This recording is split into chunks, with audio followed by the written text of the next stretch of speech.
But the Calgary Stampeders and Toronto Argonauts all week have said they are not concerned about the weather.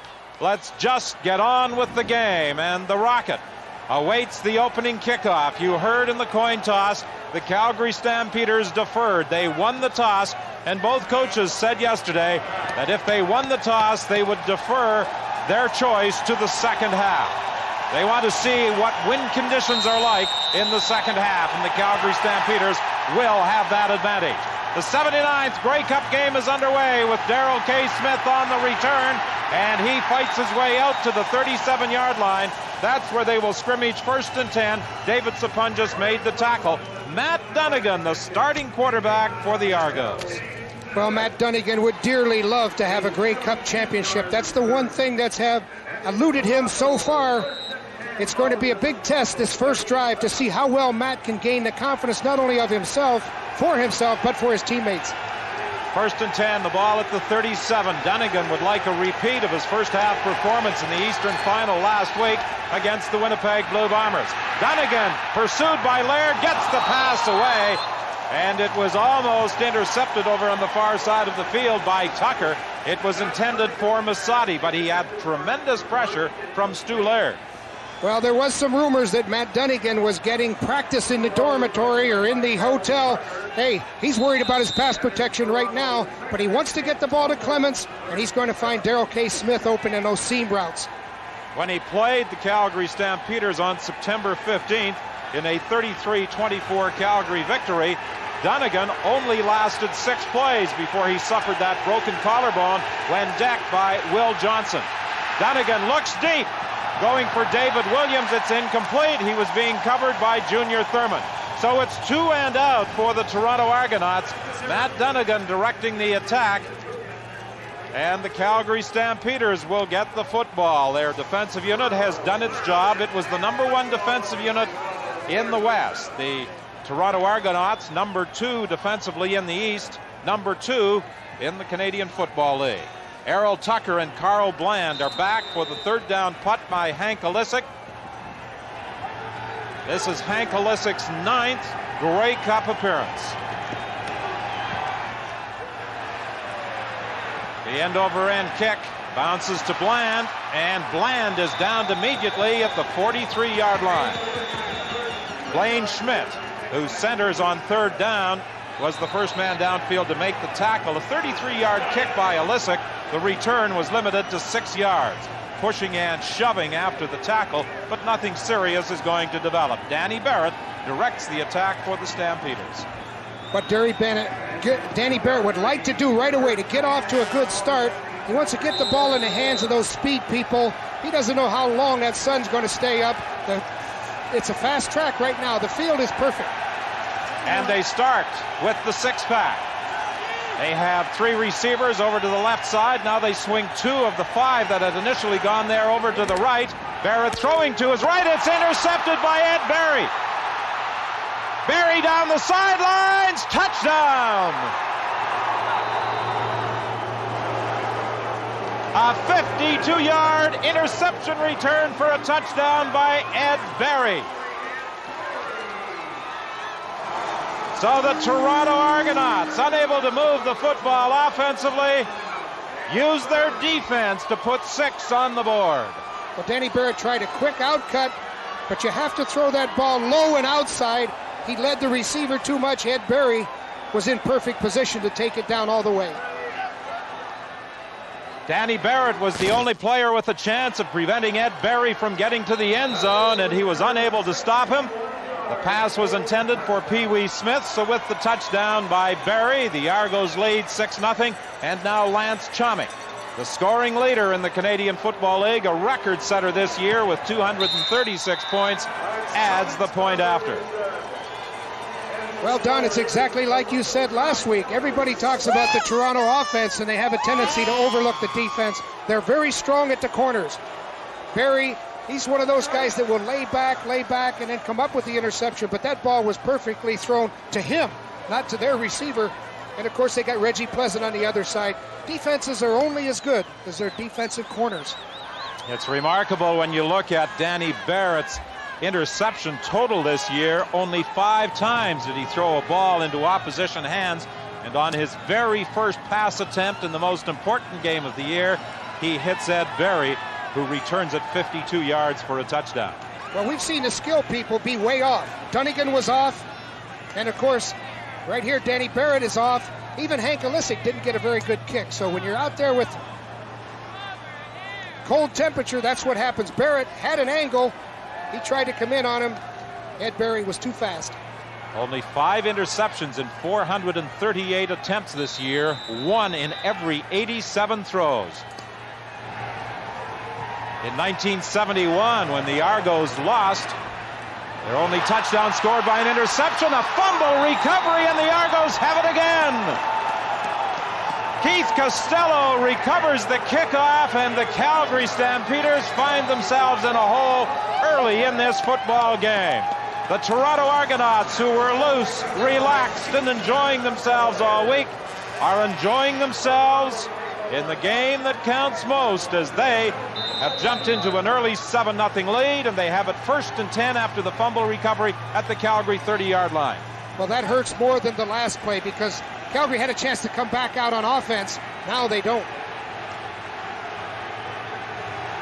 Carl Bland unable to hold the football. Kevin Smelly stopped at the line of scrimmage. Matt Finlay, the linebacker, came up to stop Smelly. He got to the line of scrimmage and not much more. Ken Watson, a defensive back, was also in that tackle. Well, Dunnigan looked to the outside. He wanted to see if he could get the corner. He's looking for the sprint out off the play pass. An injured member of the Calgary Stampeders, Stu Laird, who this year became the Calgary Stampeder all-time sack leader, a distinction that was held until late this season by a member of the Toronto Argonauts, Harold Hallman, who previously played, of course, with the Stampeders. As a matter of fact, when he was with the Stampeders, he won Rookie of the Year honors, a Shenley Award winner in the Canadian Football League. Right now, let's bring in Scott Oates. Don, the LA Kings entourage and ownership of the Argonauts out here in full force today. Here is one of the most recognizable faces in Canada underneath all this clothing and this toque. Wayne Gretzky, is there enough clothing in Los Angeles to dress the ordeal like this? Yeah, I'm pretty cold, and I told all my friends that we brought up that they've never seen cold like this, and they didn't believe me, and now I think they believe me. Okay, we'll talk to you hopefully again during the course of the game. Don? Wayne Gretzky last night with a hat trick for the Los Angeles Kings, his first 3-goal performance of the year in their victory over San Jose. Dunnigan's pass intended for Masati, incomplete. It will be 3rd and 10, pardon me, and a Lance Chomik field goal coming up. So Dunnigan, although he is the starting quarterback, hasn't been able to get the ball to his receivers. Well, he wanted to scramble. There was good coverage downfield, but watch Alondra Johnson. That's a key. Alondra's got good speed. He won't let the quarterback scramble. He's the spy. That may have been something of a test for the injured collarbone of Matt Dunnigan as well, as he went down heavily. Lance Chomik with the field goal attempt. It is wide. And Greg Peterson in the end zone is going to concede a single point for an 8-0 Toronto lead. Well, the Toronto Argonauts didn't quite capitalize the way they had hoped on those 2 turnovers. They got 6 points out of the interception by Ed Berry, but on Keith Costello's fumble recovery, they were forced to settle for a field goal try that went wide for a single point. So it's 8-0, 12-12 the time remaining in the opening quarter. 1st and 10 Calgary. They are at their own 35.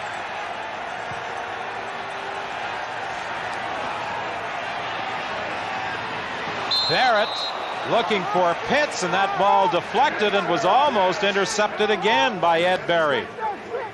Danny Barrett was looking for man-to-man coverage, and he had Pitts on the out. He thought he'd get clearing from the 2 wide-out receivers. It didn't happen. Ed Berry almost had his 2nd interception. Hey, the skill people don't look very good out here, Don. The kickers and the passers. Let's see what the catchers look like. Well, as they always say, defense wins championships, and so far, the Toronto Argonaut defensive unit has played exceptionally well. Danny Barrett is in trouble, and he's cut from behind by Brian Warren, and the Calgary Stampeders will be forced to kick it away. Many people in talking about the Toronto Argonauts tend to overlook their very solid defensive unit, the number 2 defensive unit in the league.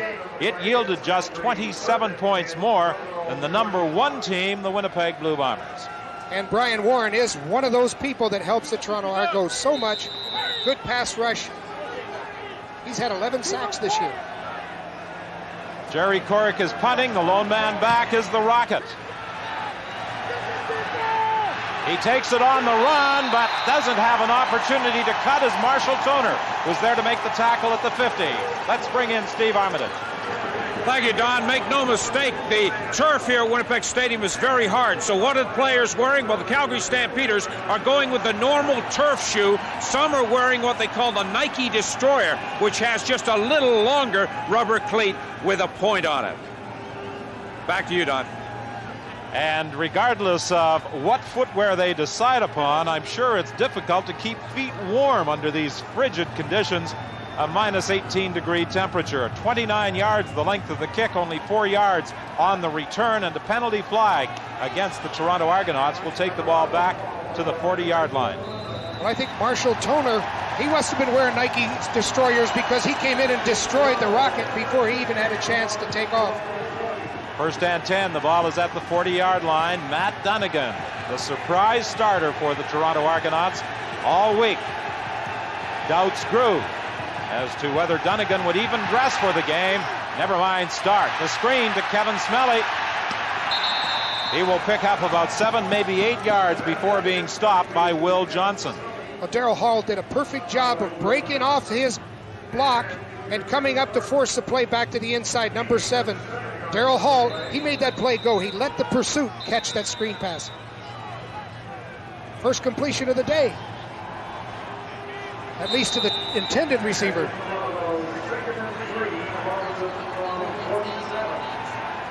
Second and 3, the ball is at the 47-yard line. Smith and the Rocket line up wide to the right. Toronto leading by a score of 8-0. Kevin Smelly trying to get that first down. I think he's short. I don't think he got to the 50-yard line, and he had to hit the 50 to pick up the first down. I think Wally Buono is thinking Matt Dunnigan may not be 100%, because how many times have you seen Matt Dunnigan not carry the ball in those situations himself on the option? Well, Matt Dunnigan certainly fooled a lot of people with his performance this week at any official gathering he attended. He always indicated that the arm was very sore, that he was unable to move it. He is the starting quarterback, and Dunnigan is gambling on third down. He keeps, and Dunnigan gets the first down, close to midfield. Well, Matt certainly appeared to be injured all week, but he did say last week at the conclusion of the ball game, he'd have to cut that arm off to keep him out of the ball game. Well, you got to move the pile, and that's a good job by the Argos. I mean, they moved people back, and Matt, he makes a nice gain. Jim Kardash came into the tight end position to throw a key block, enabling Dunnigan to get to his outside and pick up the first down at midfield. First and 10 Toronto. The Argos lead by a score of 8-0. Dunnigan throwing deep over the middle for Masadi, incomplete. Well, Matt's upset. That was a perfectly thrown ball. However, Greg Peterson, he recovered and came over, and that might be an indication of how well the Calgary defense is playing, because let's face it, Masadi is not the intended receiver on a lot of those passes. So if they can double cover on Masadi, guess what will happen to Darrell K. Smith, the Rocket, David Williams? That's a great play by Peterson. He broke up the play. Masadi had a shot. Second and 10 Toronto from the midfield stripe. Dunnigan throwing deep down the sidelines, and he overthrows Darrell K. Smith. And Dunnigan immediately goes downfield to talk to the Rocket, and there may have been a bit of miscommunication between a couple of the receivers as Dunnigan went deep for Darrell K. Smith. Many times there are silent audibles that the Argos use, and someone may have erred on that particular pattern. Well, I think the preliminary indication would be that the Rocket wasn't where he's supposed to be. You never want two receivers to be in the same spot. With Matthew down there talking to him, it was obviously the Rocket that made the wrong cut.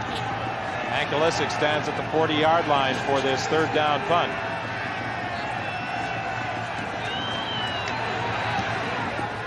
Good kick. Pee Wee Smith dodges a couple of tackles, trying to get to the outside. And Hank Olisic takes them out of bounds up at the 33-yard line. We'll be back right after this. Footwear may be important down on the field, but up here in the stands for the fans, it's layers and layers. Santa has the right idea. Plenty of layers, lots of hair helps.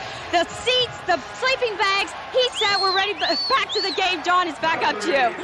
And what could be more appropriate on a cold day like this than Santa and her elf feet?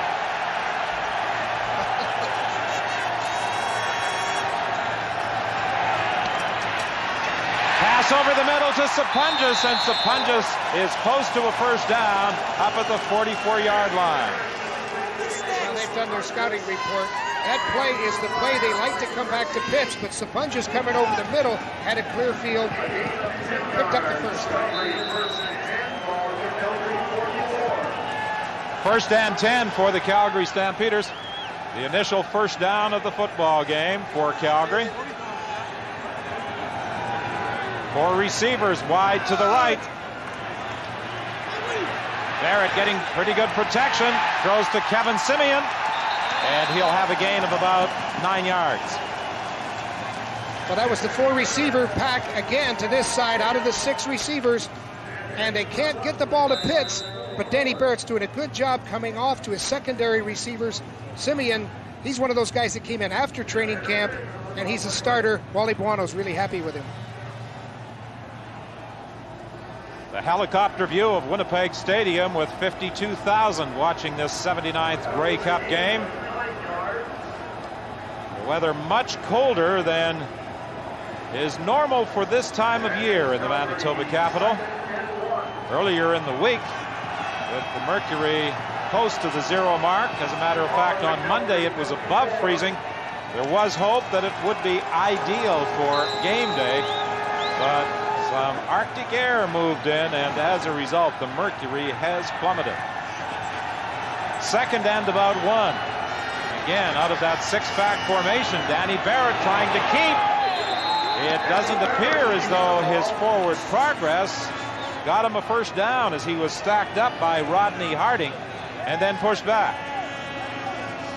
I think the big problem here, Don, was he went on a quick count. It looked like the defense was ready before the offense. I mean, the defense is getting a better charge than Danny Barrett's own offensive line, and he didn't make it.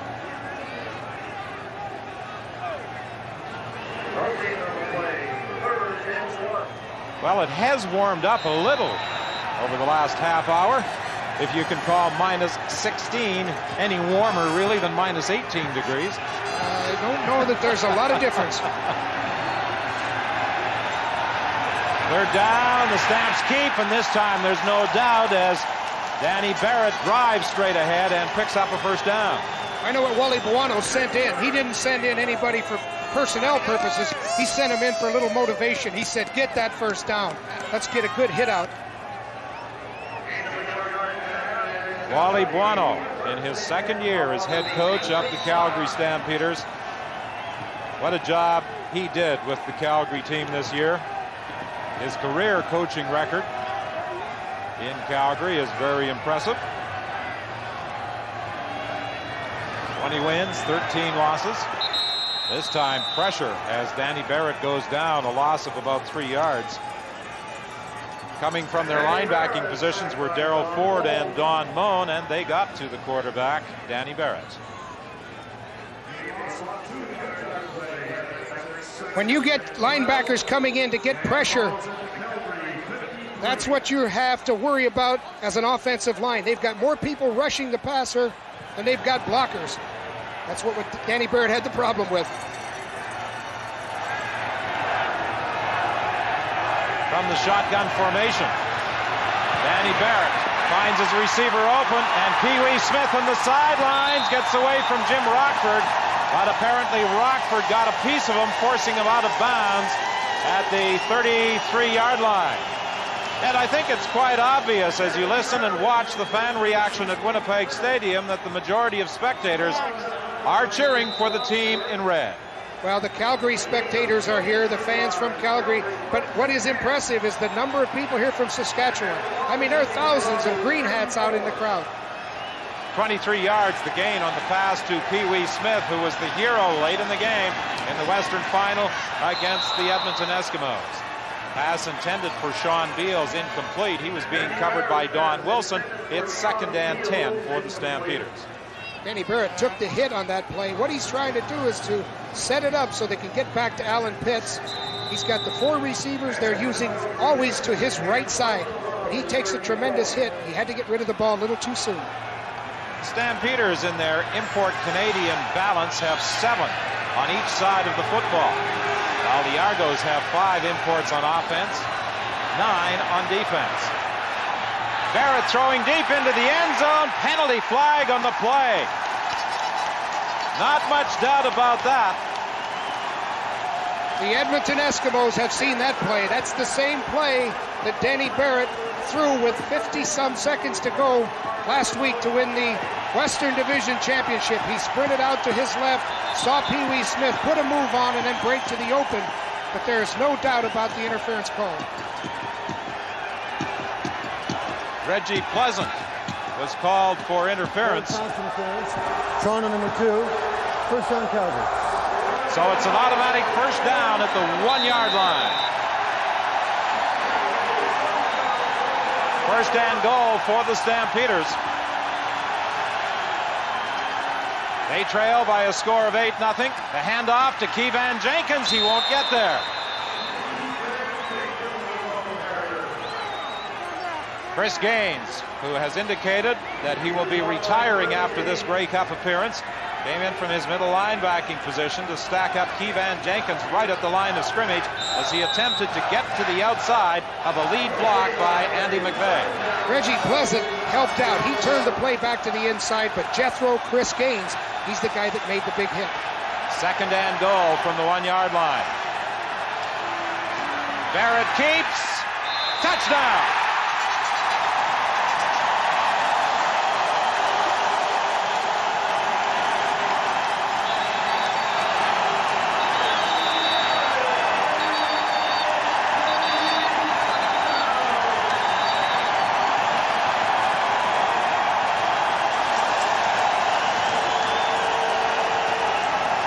After the touchdown, members of the offensive and defensive lines continue to push and shove, but they cannot deny Danny Barrett the touchdown as he went straight ahead to cross the goal line to break the plane and put the Calgary Stampeders on the board.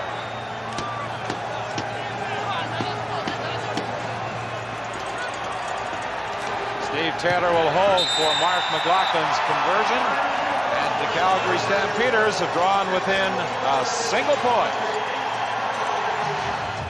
With the benefit of the pass interference call, the Calgary Stampeders get their first touchdown of the ball game. Mark McLaughlin, who grew up in Winnipeg, preparing to kick off for the Stampeders.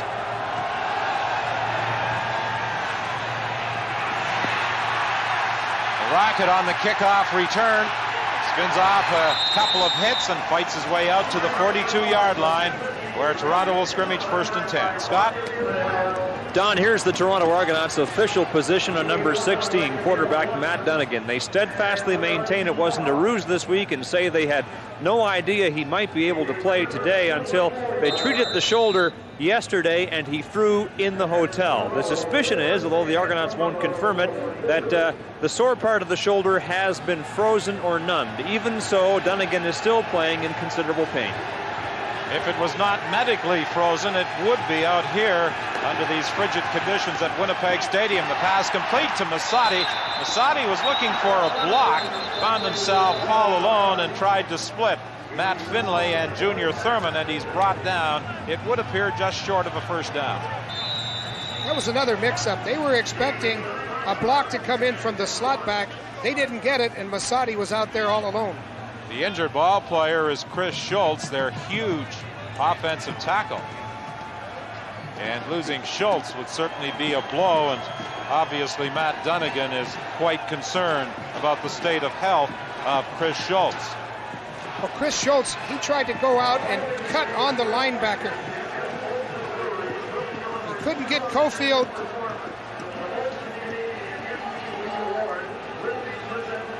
.309 is the time remaining in the opening quarter, with the Toronto Argonauts leading Calgary by a score of 8-7. To the right of your screen, you see a high-low block. Chris Schultz starts high, and then he comes in low on Cofield. He cut him right down, but it looked like he hurt himself in the process. It looked as though Cofield's knee hit the helmet of Chris Schultz. He has had some neck problems in the past, and this could be a recurrence of that same injury. They'll probably have to bring in Jim Kardash, and Kardash will have to grow up fast when he plays over a guy like Tim Cofield. Cofield has tremendous strength, and he is also one of the fastest members of the Calgary Stampeders. But Schultz appears to be in a lot of difficulty as he gets to one knee, and they try and help the huge offensive tackle off to the sidelines. He is now up, and he is walking to the bench. But he is very woozy. He may have caught the knee in the helmet, and the force of the blow may have perhaps temporarily knocked him out. I think it was the left knee of Cofield that came up and kicked him as he made the cut. 3 minutes remaining in the opening quarter. 8-7, Toronto leading Calgary in this 79th edition of the Grey Cup game. There's that pump fake. Dunnigan keeps, gets the first down, running to the 50-yard line. He faked as though he was going to throw that hitch screen, decided to run it himself, and gets a first down. Well, that's the play we talked about at the top of the game, was the pump fake. But watch Cofield come around Blaine Schmidt, and he runs Matt Dunnigan down from behind, so that shows you some speed. First and 10, Toronto. The ball is at the 50 of the Calgary Stampeders. 2:25 remaining in the opening quarter. For a portion of this opening quarter, the official scoreboard clock was not functioning. Dunnigan is decked. Kent Warnock makes the sack as Will Johnson forced him. And Kent Warnock came in to make the sack for a big loss back to the Toronto 53. Well, that was not only a sack, that was a thump. Matt can't see, and now Warnock comes in and really cleans it up. Cofield's blocked this time, but Will Johnson wasn't blocked, and he got into Matt's vision. Warnock cleaned it up. Second and 17. Dunnigan trying to throw, and that's pretty difficult when a guy like Kent Warnock has his arms wrapped around you and the ball falls harmlessly to the turf. Well, you've got to admit that Kent Warnock, I mean, that's two good plays back-to-back, as you're going to see. University of Calgary has an impact in this football game. There are 7 University of Calgary football players out there, and I think that's, counting Mr. Warnock, that's the most of any university. Yes, there are 7 who played for the Dinosaurs in action this afternoon. 5 of them performing with the Stampeders, 2 with the Toronto Argonauts. Errol Tucker and Pee Wee Smith are back for the third down punt by Hank Alisic. Another pretty good kick by Alisic. Pee Wee Smith lets it bounce, takes the ball at the 17-yard line. Penalty flag in the play as Smith is down at the 27, a run back of 10 yards. A 41-yard kick and a 10-yard return, and it is a no yards call. Well, the city of Winnipeg certainly staged a party this Grey Cup week. All the visitors remarked that this may be one of the best Grey Cups they have ever attended. Unfortunately, the weather didn't cooperate on this Grey Cup Sunday, as it could be 12 degrees warmer than it is. Bounce back penalty. Decline. Calgary first out. I can't think of a better host for a Grey Cup than this city. I mean, the volunteers have been super. From the minute you got off the airplane until you got to your hotel and all the activities this week, I mean, it's a warm Winnipeg welcome and warm hospitality. Cold football. And it's going to get colder as the afternoon progresses and the sun sets in the west. It's a first down from the 26-yard line. Pee-wee Smith takes the ball down the sidelines for a first down, forced out by Carl Braisley. Pee-wee Smith is an inspiration to this football team. Newspapers had a picture of him shining the owner's car this week. He was riding Itzy, their mascot horse. But hey, he's been doing something the last few plays here, and what a punt returner. Now he shows his speed, just a simple pass, made a lot out of it. People probably wonder what his given name is. It's Demetrius, not Pee-wee. Sapunjas takes the pass over the middle to the 50-yard line. Don Moan was there to make the tackle, take the feet out from under Sapunjas. Wally Buono was saying yesterday that many teams have inquired about the availability of David Sapunjas. He said he is not available. Well, he won't let Sapunjas go. This guy has made big play after big play. No huddle offense. The pass complete to Sean Beals, and this is a Calgary first down. Beals is decked at the 52-yard line. Stampeders made a couple of early mistakes. An interception led to a Toronto touchdown, but since then the momentum seems to be shifting. The Stampeders appear to have settled down. They're playing well. David Bevell was in on the stop on Beals, but not before he picked up the first down to the 52. Pass is knocked down right at the line of scrimmage by Mike Campbell. And that is also the final play of the opening quarter here at Winnipeg Stadium. It's 8-7. Toronto leads Calgary.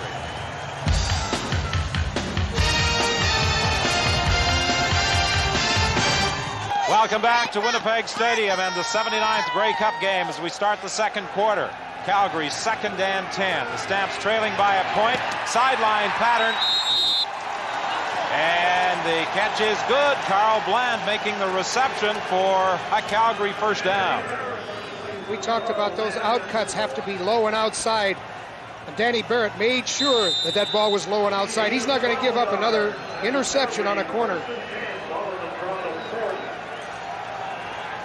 Bland had to go low to make that catch, and he was able to get his hands on it before it hit the turf. 1st and 10. The ball just shy of the 40-yard line. Handoff. Kevan Jenkins, and Jenkins runs his way to the 35. Barrett is playing that running game only momentarily, only when he has to.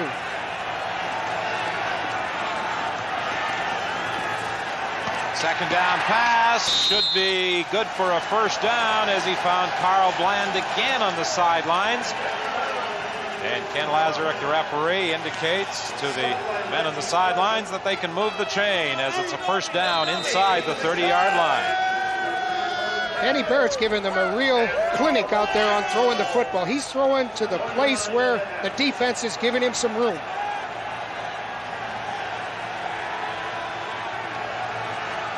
Two receivers to either side of the field. Barrett rolls right. He's under pressure. Gets away. And as he tries to cut back, he's stopped by Mike Campbell. Danny Barrett saved a sack. I mean, he made a great move to cut back up inside. He came off the play fake, and the Argos just weren't buying that play fake. Watch him make his break. He does a tremendous job just avoiding the rush here of Warren.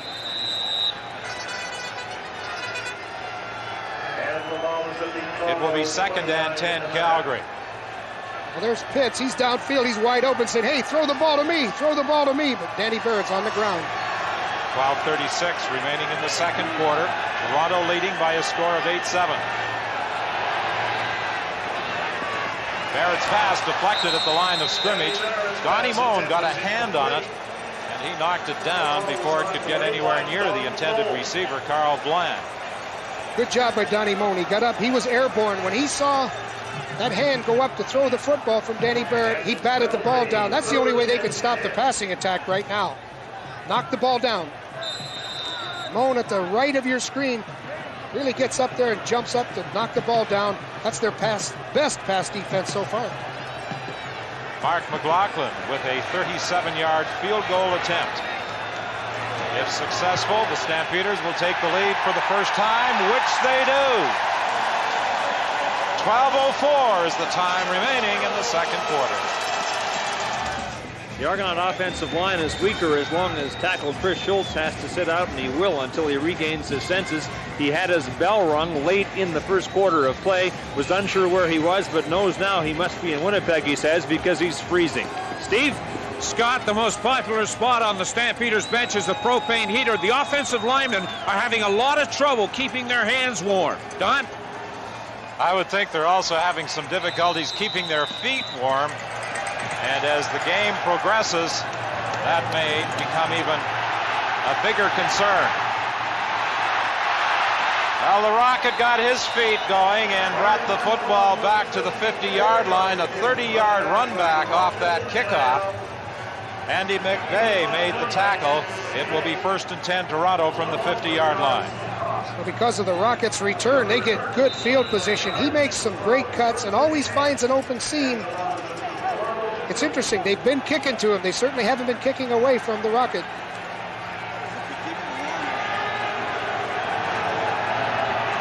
This is Toronto's version of the six-pack, and the pass is complete. And the Rocket made a couple of people miss, but he'll be stopped short of a first down by linebacker Matt Finlay. This play is designed more to set up some other plays, particularly the one to Darryl Smith. They want to get the ball quick outside, hope to force a broken play, but Junior Thurman, he's not going to bite. He held on to him long enough for the pursuit to come over.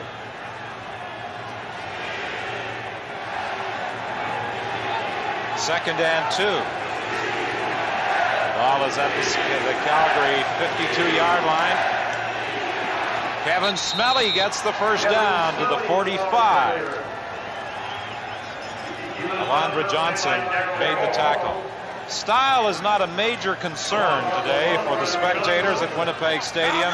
Comfort and remaining warm is the main priority. Well, they would like to have those block heaters that so many people use on their automobiles right now. A long electrical cord to satisfy the 52,000 who are here. A hitch screen to David Williams, and Williams is caught on a good defensive effort by Errol Tucker, who got in behind the attempted block. And I know, Joe, you don't like that hitch screen. That's your favorite play, Don. I know it is, but if you don't get everybody blocked up, there's still one guy unaccounted for, and he's usually the guy that makes the tackle. That was the case with Errol Tucker. He reacted. He recognized the play.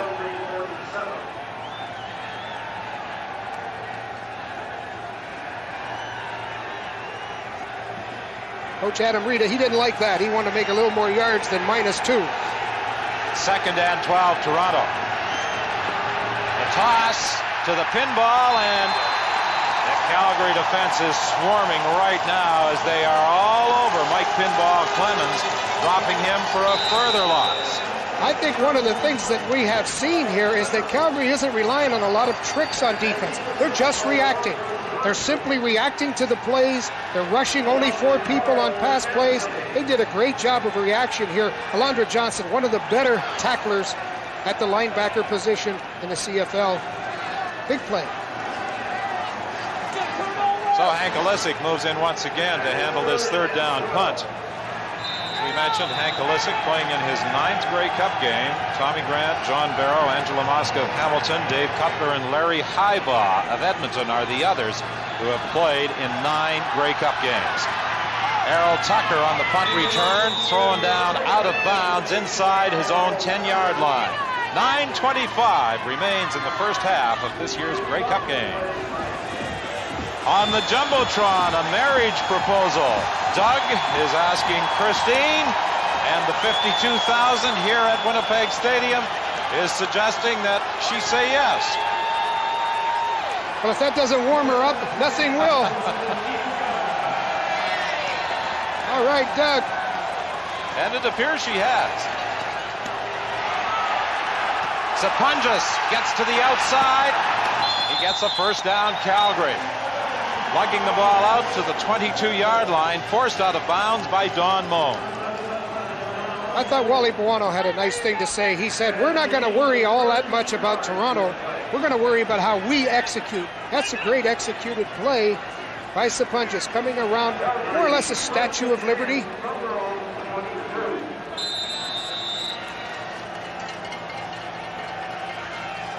Did Christine say yes? Well, the way Doug is reacting, it would appear that she did. First and 10 from the 22-yard line. The toss to Keevan Jenkins.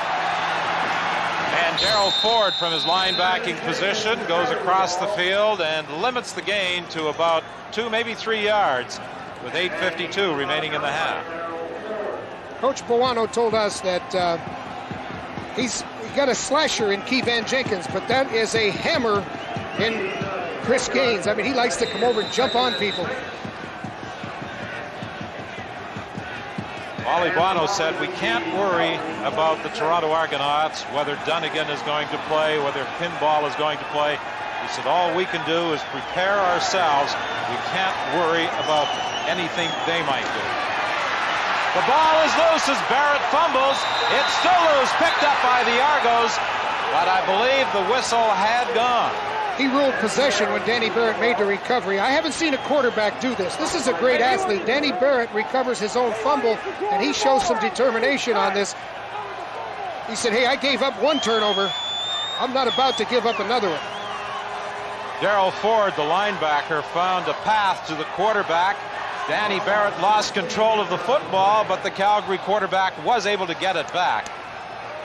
And unlike 1971, when he did get it back, the ground did not make him fumble. Jerry Corrick kicking from the end zone. It's a short kick. Picked up on the dead run, and this will draw a penalty flag. Pinball Clemens came flying up and alertly grabbed the football at the 25-yard line. That may not be a penalty. Jerry Corrick was trying to recover that kick, and he's allowed inside that 5-yard zone. There was a flag, though, and the officials will sort it out as to whether it was Corrick or someone else who was inside the 5-yard area. I think they'll wipe it off, but Jerry Corrick can't wipe it off. He really took a hit. Let's go to the sidelines, and here's Alfie. Well, Lanny McDonald must be really torn today. Lanny, you're loved in Toronto, you're loved in Calgary. Where are your loyalties today? There's only one place, that's Calgary. I wear the hat, I'm cheering for the Stamps all the way. Have you ever played in any weather quite as freezing as these temperatures today? No, these guys are crazy, but there's a lot of warm hearts here in Winnipeg. We're having a great time. Lanny, thanks very much for your time. Enjoy the game. Back to you, Don. All the kids, yeah. Well, Lanny McDonald is enjoying the fact, as are all Calgarians, that the Stampeders at the moment are out in front, but the Argos are trying to change that. Matt Dunnigan for Darrell K. Smith. He got away from Carl Anthony, but is wrapped up by Matt Finlay. They wanted to get the ball downfield. Matt's looking for David Williams in the end zone, but he can't do it.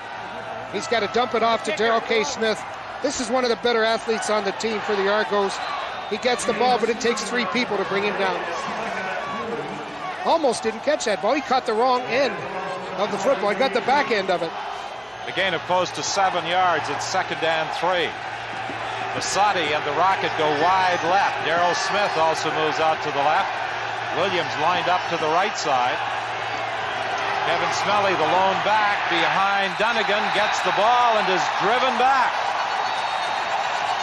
Well, that's the second time on long yardage situations or semi-long yardage situations, over 4 yards to go, that they've gone with the running game. That's interesting. I wonder if that's Matt Dunnigan's arm. I wonder if he feels a bit hampered in his ability to throw.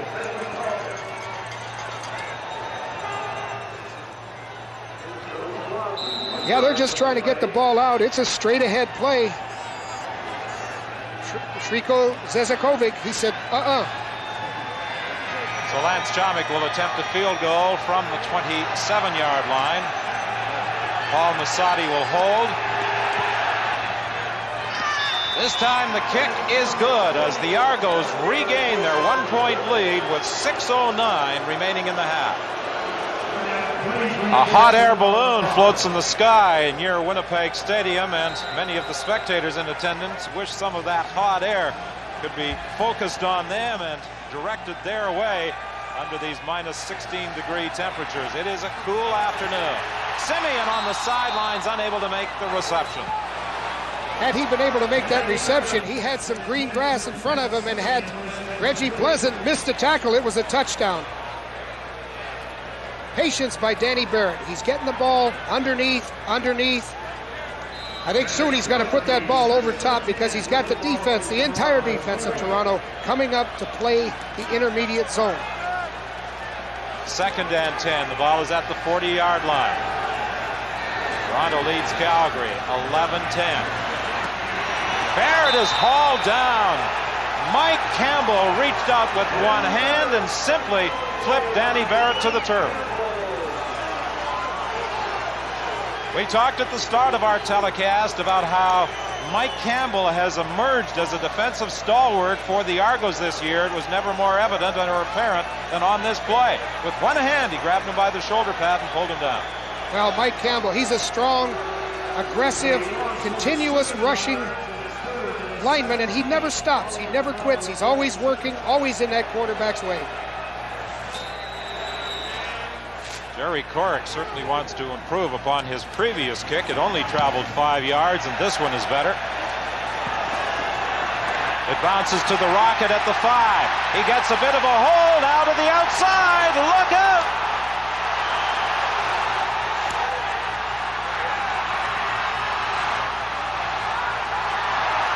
He loses the football. Calgary recovers.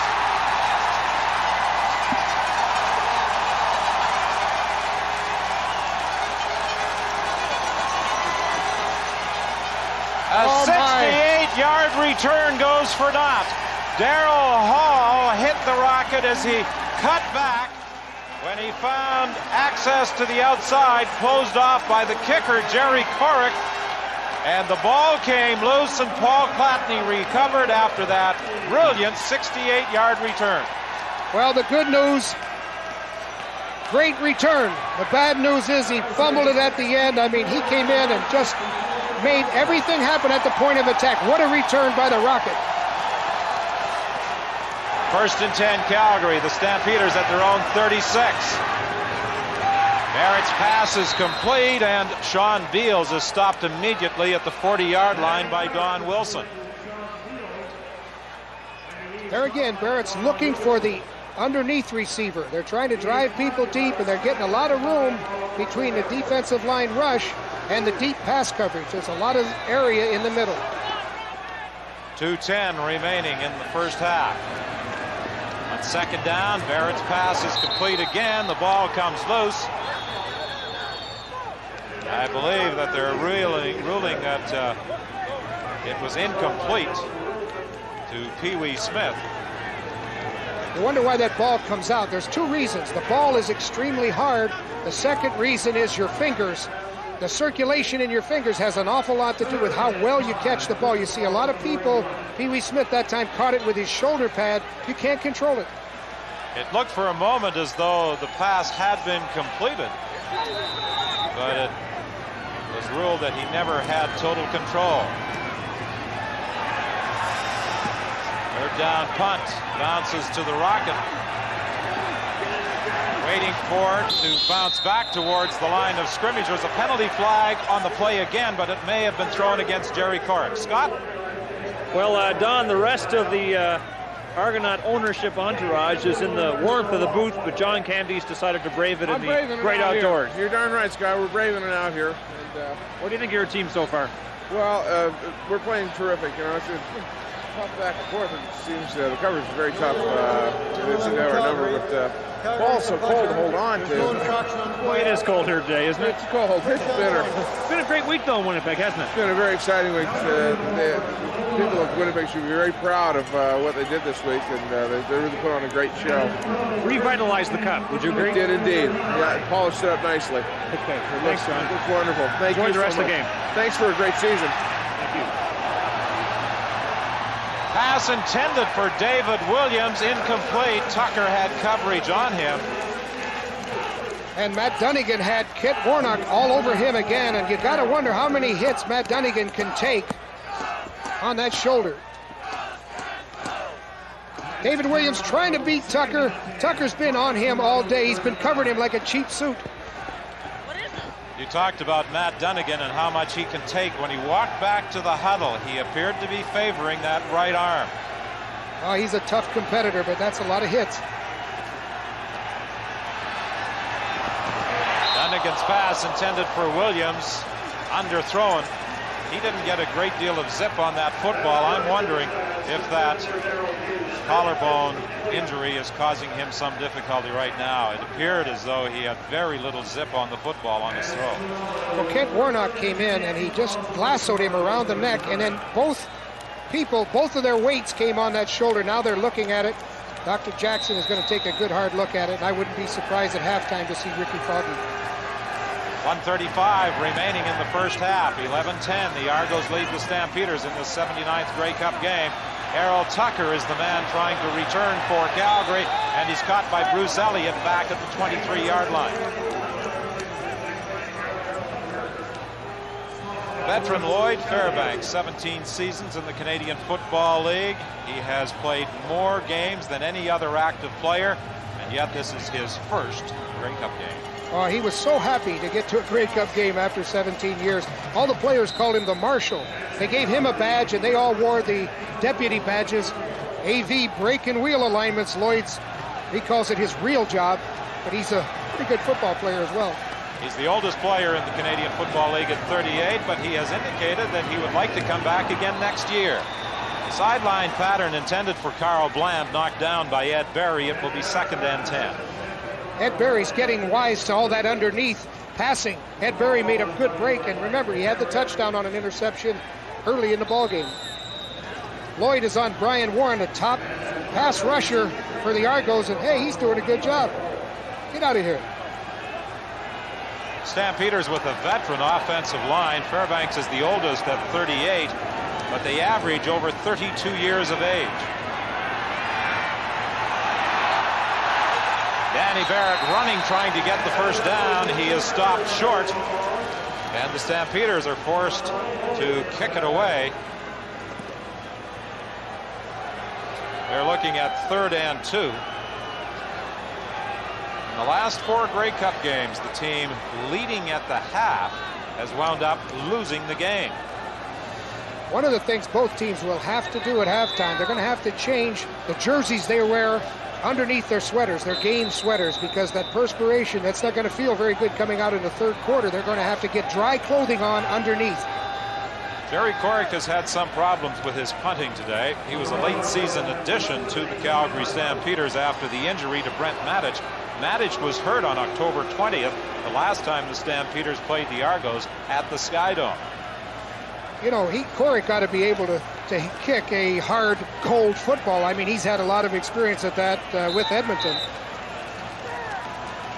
And of course, Corrick with Edmonton in the 1987 Grey Cup game beat Toronto with a last-minute field goal of 47 yards, giving Edmonton a victory in one of the memorable Grey Cup games, one of the most exciting ever played. Penalty flag on this 3rd down punt. The Rocket fumbles the football. There's another penalty flag at the point where he was attempting to catch it. It would appear no yards is the call at that point against the Stampeders, but the initial flag was thrown at the line of scrimmage. That was only a 26-yard kick. Oh my, it's offsides, and it's against the Argos. Maybe Corrick's trying to kick it away from the Rocket, and that could be causing him to shank the ball. He might be trying to place it. That happens to punters. When they try to place the ball, sometimes it doesn't go where you want it, and you get a terrible kick. Just prior to the punt, Adam Rita had called a timeout. 1:06 remains in the first half. The Argos leading by a score of 11-10. Referee Ken Lazaruk is calling this one back. Let's listen. The no yards penalty. Doesn't stand. No yards. Offside, Toronto. First down, Calgary. Yeah, that's what you don't want to do. Whenever you have less than 5 yards to go for first down, don't make a mistake on defense in the kicking game, because that gives the other team added momentum. They get back out there on offense. That's like a turnover.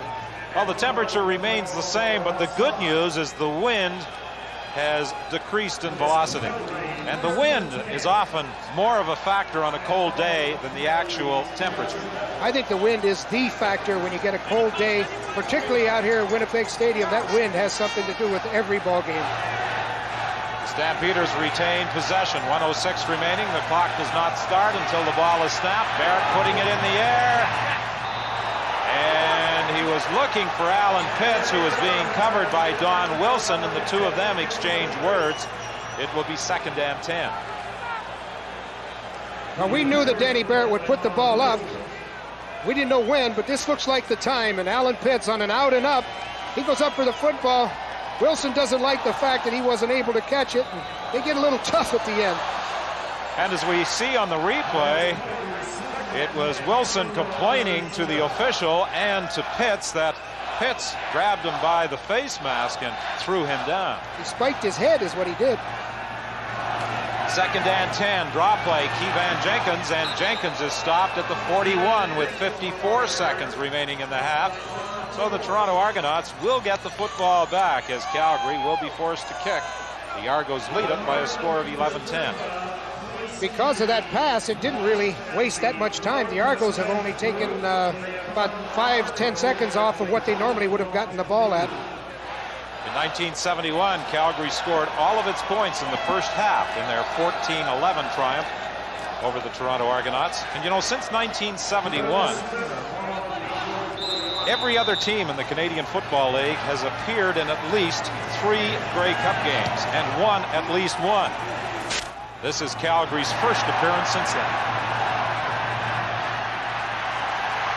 The Rocket trying to get to the outside, but good coverage on special teams with Alondra Johnson finishing the job. I don't know what's more exciting for these fans, when the Rocket has a great return or when he doesn't get anything. I think they like the punt coverage better than when he gets a return. Let's go down to Steve Armitage. Don, I'd just spoken to Jerry Corrick. I asked him if he was angling those punts away from the Rocket. He said, no, I'm just trying to kick it. I'm having a tough time. He has been having a tough time. His one punt traveling just 5 yards. Punting average of both kickers will be below their seasonal average in this afternoon's Grey Cup game. Matt Dunnigan can't find a receiver, runs the ball out to the 27-yard line with 33 seconds remaining on the clock. That's not Matt Dunnigan at 100%. I mean, you could see that. Normally, Matt Dunnigan would get a first down in those situations. Watch the way they get up in the air. That has Will Johnson's in his face. Warnick makes a great cut to come back around, and Shriko Zezakovic, he ties him up, puts him down. Something Wally Buono does is rotate those 4 defensive linemen. He likes to swing Zezakovic in there to spell some of them off, and he moves them around. There's your favorite. The Rocket loses the football. Who's got it? The Argos retain possession. Yeah, that's a great job of pursuit. They get the ball out to the Rocket, but there's 3 people around him. I mean, the blockers bring the people who are defending out with them, so there's 3 people around the Rocket. He's lucky it wasn't a fumble. I think Blaine Schmidt may have got into that pile to recover the football. Well, it was a fumble. Then he's lucky that his own, Blaine Schmidt, I mean, the big guy came out and recovered a fumble. That's the way to go, big guy. Blaine's in there for Chris Schultz. Excuse me, Don. Ken Watson and Junior Thurman were in there to make contact with the Rocket. Wally Buono called a timeout with 11 seconds remaining in the half. Wally Buono being a former punter, he knows, make those guys punt. Errol Tucker, the lone man back for the 3rd down kick. He takes it at the 45-yard line and then is forced out of bounds with still 11 seconds showing on the clock. Now it is going to move and tick off those seconds, bringing it down to 1 second remaining in the first half. They have had some difficulties throughout the day with the clock. It has not been functioning properly all afternoon. I imagine the clock, like the players, is a little cold. Well, I'm sure it's cold out there, and if it hadn't been for Toronto's interception for a touchdown, it would have been all Calgary in this half.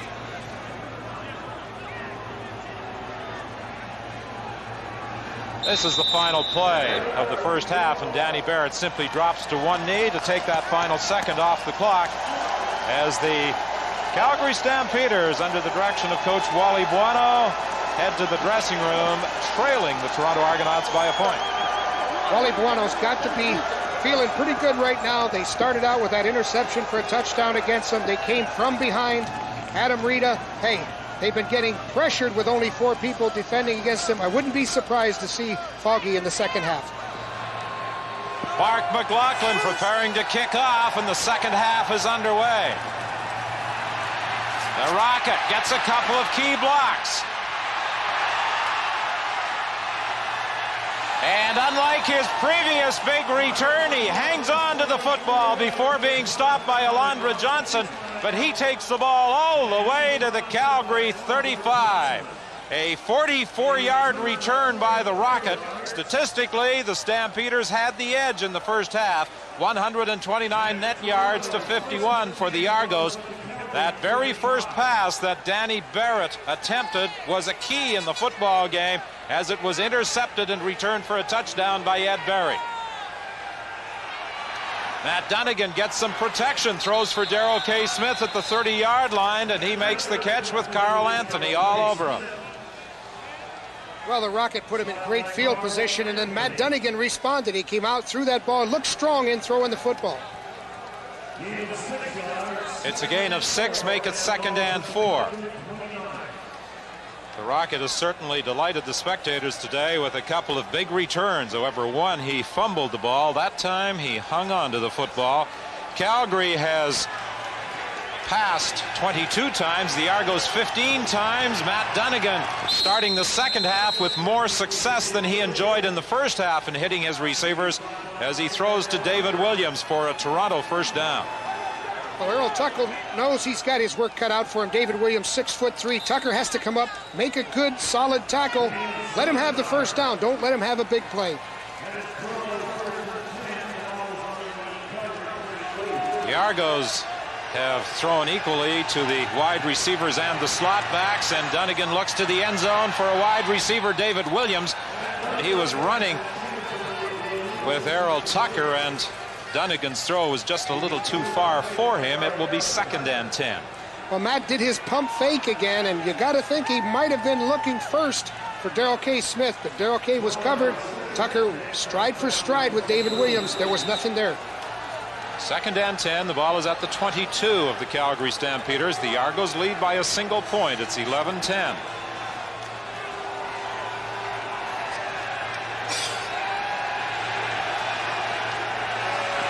Second down pass. Dunnigan is hit from behind. The ball into the arms of Tim Cofield. Will Johnson hit Dunnigan from behind, and the ball bounced directly into the arms of Tim Cofield.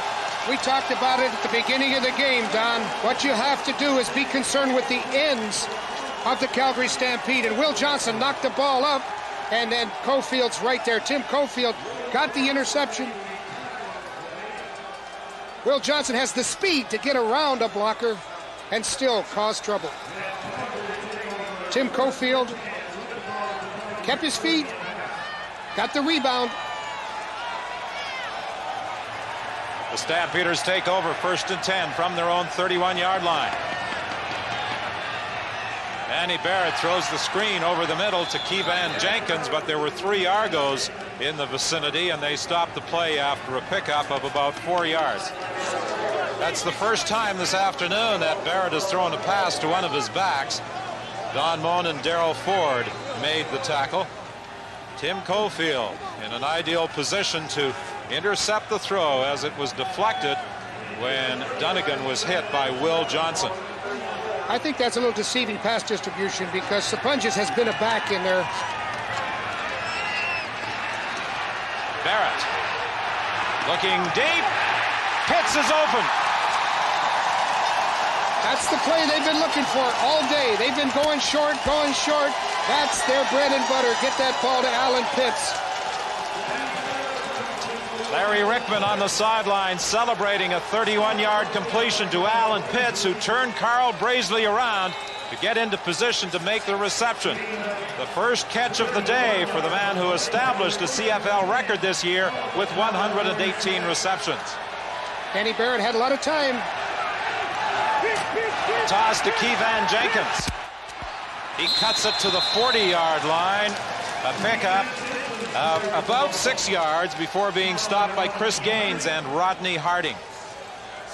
That's what Coach Buono wanted. He wants that slashing running back to get in there. Just keep them honest. Just run enough to slow down that pass rush.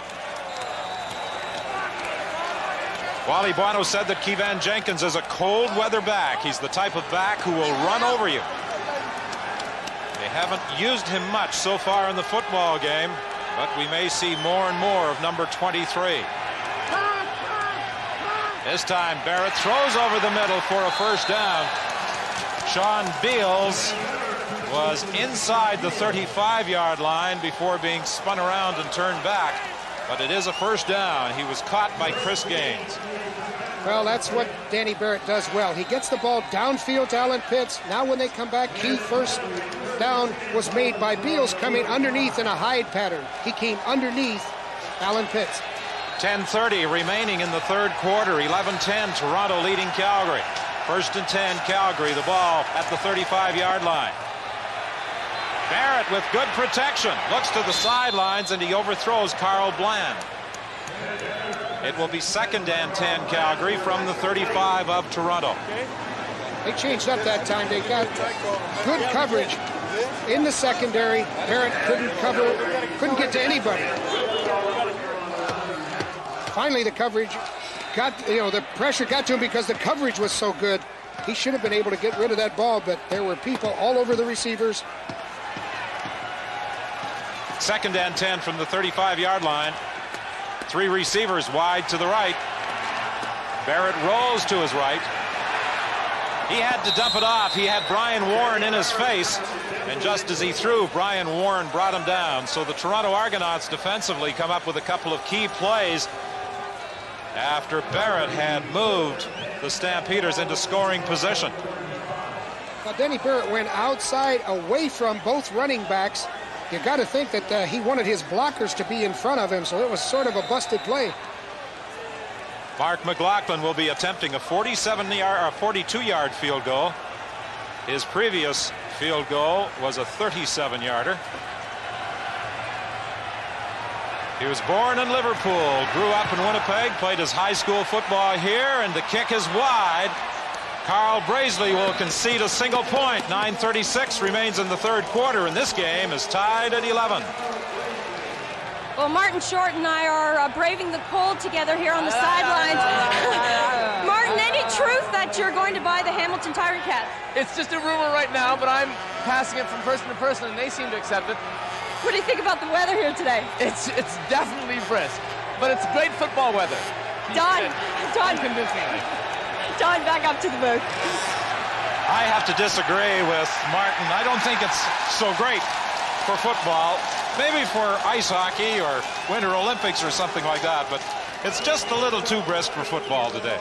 It hasn't bothered Alondra Johnson. I mean, he came in, made a nice tackle, but the two amigos down on the field, I mean, they don't mind that weather, do they? Well, the players all week said, let's not discuss the weather. We have to play in it. Let's forget about it. And it appears the players during the course of the game have attempted to forget about it, but I'm sure at the conclusion of the game they will have some comments. On 2nd down, Dunnigan looking for a receiver, being pursued, gets away from Finlay, and Dunnigan tried to stay in bounds to pick up the first down, but he's going to be stopped short by Darrell Hall. That's a typical Matt Dunnigan play. I mean, he's out around the corner, but he sees he's not going to make the first down. Normally you'd see a quarterback go out of bounds, not Matt Dunnigan. What a competitor. That injured shoulder doesn't seem to be bothering him. He looked a lot better coming out the second half. He put some zip on the ball, and there's nothing wrong with his legs. Harold Tucker and Pee Wee Smith are back for Hank Olisic's third down kick. Pee Wee Smith takes it at the 32.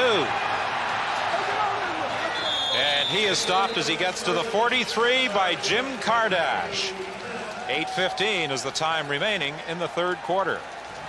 No warm owner's box for Larry Rickman. He's with me on the sideline. Larry, your team fell behind early, but they're right back in this one. They sure are. Again, another exciting game for the fans. I mean, this place is packed. A lot of excitement for Calgary. A lot of excitement for Canada. You know, the noisiest fans in the stands are those from Calgary country. Oh, it's wonderful. All these people here know that they're rooting for the Western team, and you know, they all got their fingers crossed. Scott? Well, the Calgary Stampeders trailed early, but they've been fighting back, and they have been much more effective offensively. And it's another Barrett to Alan Pitts pass, producing a first down at the 50-yard line. You hear so much about the six-pack, but hey, this is just good football. This is what Wally Buono said they were going to do. We're not going to do a lot of fancy things, not going to do a lot of tricks. We're going to do what we do best. And they blocked Campbell this time, got good protection. First and 10, the ball is at the 50 of the Argos. Backside pressure from Moan, the pass complete to Carl Bland. Stopped by Don Wilson at the 21 with 7:24 remaining in the third quarter. Oh, did Danny Barrett take a hit? I mean, that's the blind side, and Donnie Moan got him right in the middle of the back. Barrett hung in there enough to get the ball out to Carl Bland, and this guy could break it all the way. If it's not for Wilson, that could have been a touchdown. 28 yards on the completion to Carl Bland. First and 10 Calgary. The Stampeders at the Toronto 21-yard line. 6:58 remaining in the third quarter. 11-11 is the score.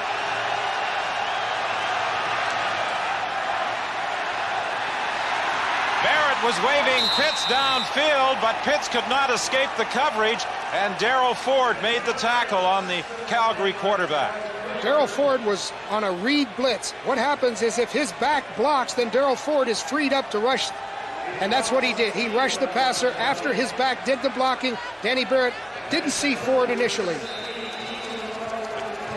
He was signaling, however, to Alan Pitts to go deeper, but Darryl Ford prevented Barrett from having enough time to send Alan Pitts deeper down the sidelines.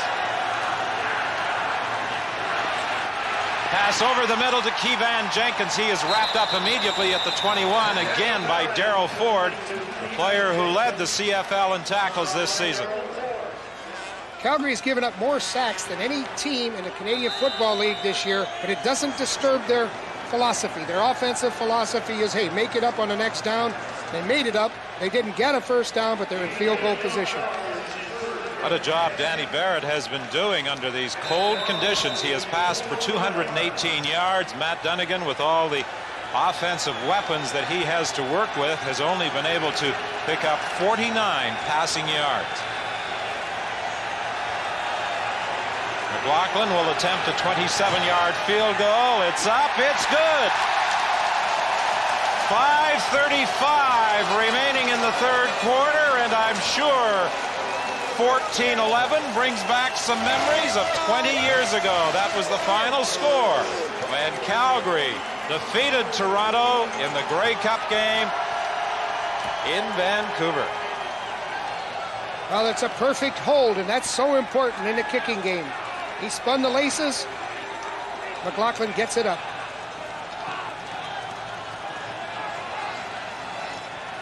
Stampeders playing in a Grey Cup game for the first time since 1971. They don't have a great Grey Cup history in comparison to the Argos. You know, that was a great picture, and the cameramen, they got to be cold out there, but if they could get us good shots like that last one, they must not be that cold. 14-11, Calgary leading the exact score after 3 quarters in 1971, and of course that was also the final score.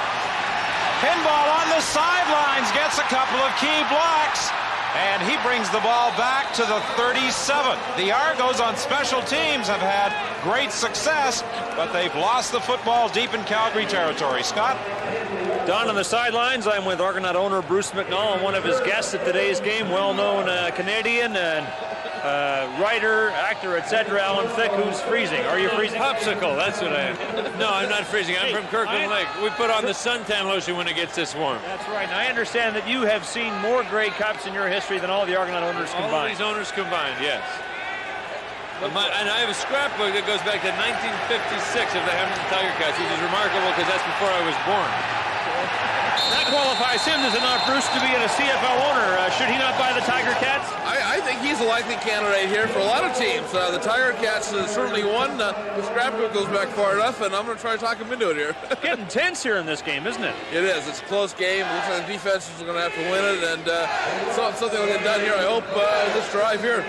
Okay, some of your money players have got to get going here. You're not kidding. Well, it's cold, a little tough out here, but let's hope they can excite the fans a little bit, hold on the ball, and win the game at the end here. You look great with the jacket open, too, Bruce. Thanks for your time. Yeah, it'll be cool, Thanks. Okay, Scott.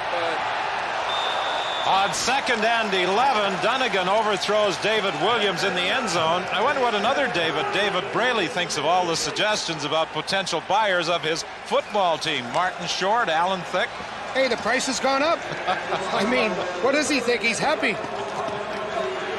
Happier than Matt Dunnigan anyway. Matt was trying to get that ball on a crossing route. Calgary defense held up, so then he went and put it up top. I think he just threw it away. A 44-yard field goal try by Lance Chomick. If successful, the score would again be tied. It's wide. It goes for a single point. 4:12 remains in the third quarter. Just 2 points separate the Stamps and the Argos. Welcome back to Winnipeg Stadium for this 79th Grey Cup game, and we say hello to the Canadian Armed Forces watching and listening around the world to the Grey Cup. And members of the forces, the Snowbirds, were part of the opening ceremonies led by Major Bob Steffen. And they are now on the sidelines and watching the action from field level. I think they had a much more comfortable and perhaps a better view when they were about 500 feet above Winnipeg Stadium as part of those opening ceremonies. It might have been comfortable for them, but it wasn't too comfortable for me seeing them come in that low. Keevan Jenkins, the ball carrier. Stopped by Rodney Harding. Penalty flag on 2nd down, over the middle for Pee Wee Smith. He can't hang on.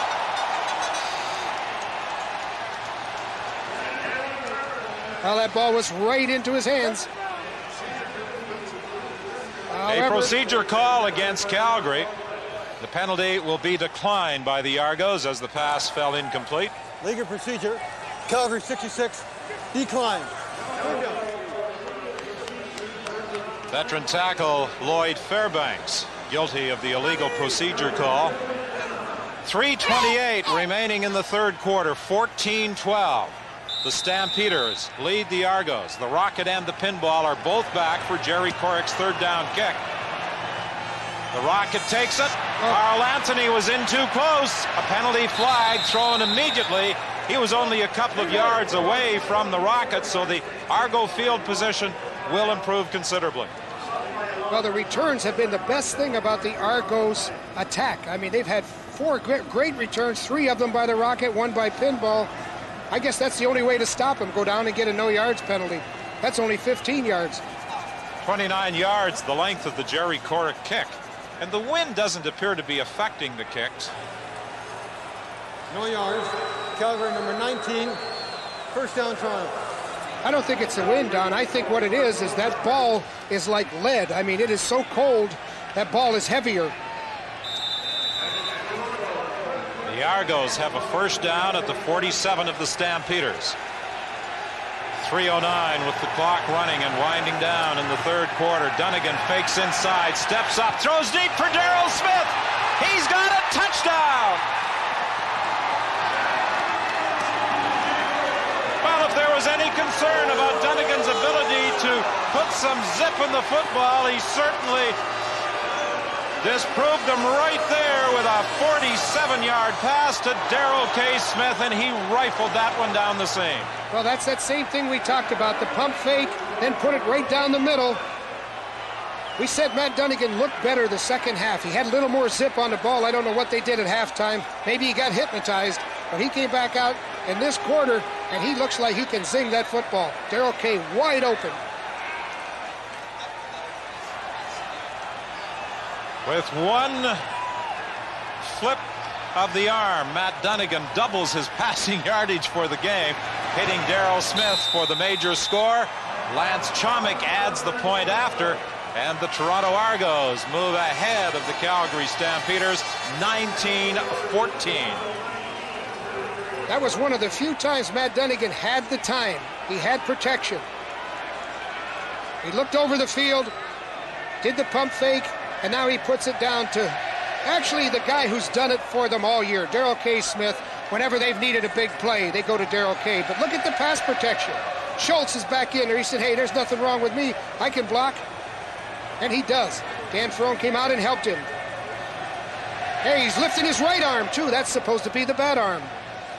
Matt Dunnigan celebrating a pass completion to Darrell K. Smith for the major score that has moved the Argos back in front of the Calgary Stampeders with 2:59 remaining in the third quarter.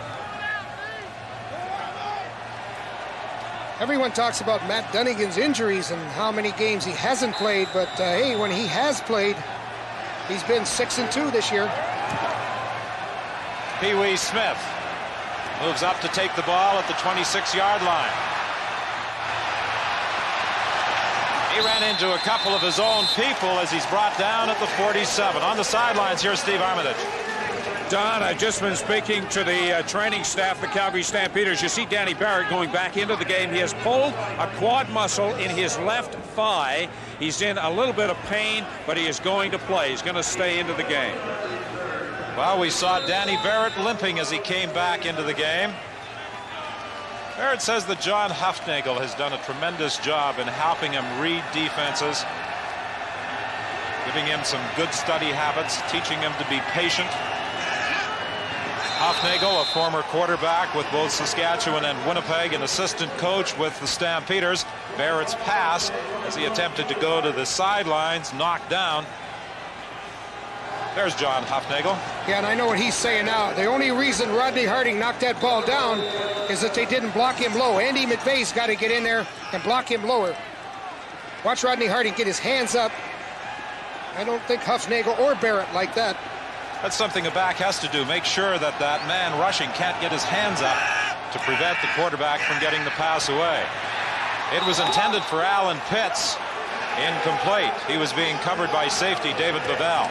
And Bavell's telling him that he had some rabbit ears. I think that's what Bavell's trying to say. He said, hey, Alan Pitts, you heard me coming. That's why you laid off of that football. Danny Barrett delivered it a little bit high, but Pitts missed. I think he may have lost the football in the sun because the sun is setting now, and he was looking directly into it. As we see Mike Campbell being prevented from getting to the quarterback by Ken Moore. Pinball takes the Jerry Corrick punt on the dead run, and he is stopped as he gets to the 47-yard line, and then a couple of players come in late into the pile. That was only a 22-yard kick with a 6-yard run back.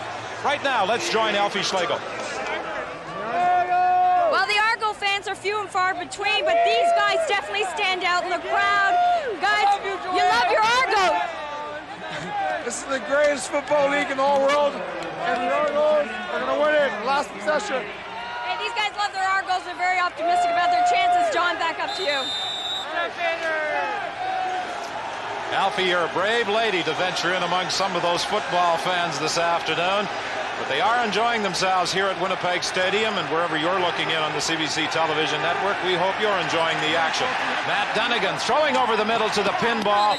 This will be about 1.5 yards, maybe 2 short of the first down as he's stopped by Ken Watson. Steve referred to the problem that Danny Barrett was having, and they have now taped that left leg. And Barrett, it appears, will be able to continue, but he will be completing the game, obviously in some pain. Well, you need the legs to throw, just like you need the legs to serve a tennis ball. Same thing, you got to use your whole body to throw that football. Kevin Smelly on second down, gets to the 50 of the Stampeders. He has a Toronto first down. Danny Barrett also needs his legs to get out from that rush. And I think when Darryl Ford came up, that's probably when he hurt it. He didn't expect Ford to come from that outside position. Looked like he tried to put on a little spurt of speed. That could have been what pulled his quadricep. 53 seconds remaining in the third quarter. 19-14. Toronto leading Calgary. On first down, Dunnigan trying to set up the screen with the pinball. Dunnigan was under a little heat, a little pressure, and he had to try and dump it off, and the pinball couldn't make the catch. Most of the week, the pinball was walking around Winnipeg with the aid of crutches. He was unable to put a great deal of weight on his foot as a result of the turf toe. And as Steve Armitage discovered when he talked to him yesterday on Sports Weekend, the knee has also been a problem. But when you got Kent Warnock and you got Will Johnson, 6'8", coming at you, I mean, it's hard to find the pinball. He's only about 5'5". Back to the live action. Dunnigan throwing deep again for David Williams. Incomplete. He was covered by Errol Tucker.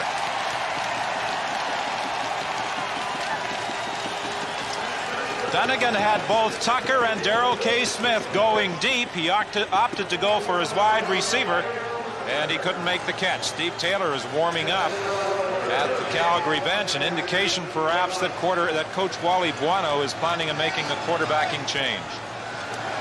Well, Matt Dunnigan had the blitz on that time. The protection held up, but that coverage was excellent by Calgary. Third down kick by Hank Olisic with 15 seconds remaining in the third quarter. Pee Wee waits for it, and then he's caught by Bruce Elliott, the first man downfield, and a man who has excelled on Argo special teams this year, and he makes the tackle at the 15-yard line. I think the war of the special teams is being won by the coverage of Toronto. They haven't had that same coverage on Calgary's side of the ball. So far, Toronto's been holding those good return people of Calgary in check. And Adam Rita told us that the special teams would be a key in the football game. He said that they're almost a mirror image of each other. Both teams well coached on special teams, and they both have returners that can go all the way. Well, I'm glad to see that Bruce McNall has at least put on a toque. He had his coat wide open a little earlier, but he is now wearing a toque, and Danny Barrett goes down in the grasp of several, including Rodney Harding, and that's the final play of the third quarter.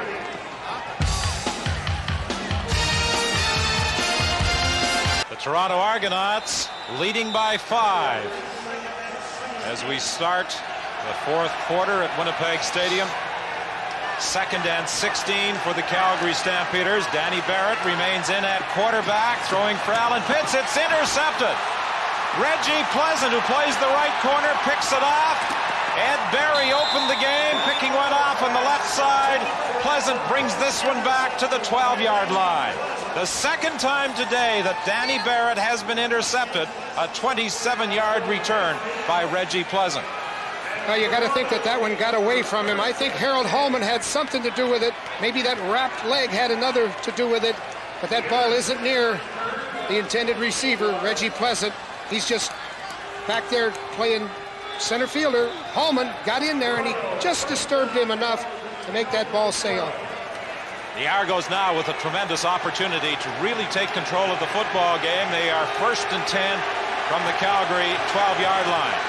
Dunnigan throws to the end zone, incomplete. He was looking for Darrell K. Smith, but Dunnigan was under a little pressure from Kent Warnock. Good coverage.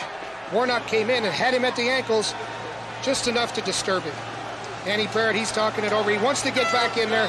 You know, the last time he threw an interception, he came back and played extremely well. Of course, he didn't have that bad leg, but he doesn't look like he's hurting all that much. Talking with Gilbert Renfro and Steve Taylor, the backup quarterbacks. On 2nd down, Paul Massotti, end zone. Has he got it? No, he could not control the ball as he came down. Watson was defending against Massotti, the two of them battling in the air for the football, and Massotti could not control it as he came down. Well, Massotti has made big plays all year, and this is one of the patent Massotti plays when they need it. When they're down around the goal line, he usually comes up with a big play. Ken Watson played it perfectly, just knocked the ball out, reaching up over his head, and if Calgary comes back, Ken Watson will have had a lot to do with it. Lance Chomik with a 19-yard field goal attempt. It's good. As the Argos improve their advantage to 8 points with 13:47 remaining in the fourth quarter.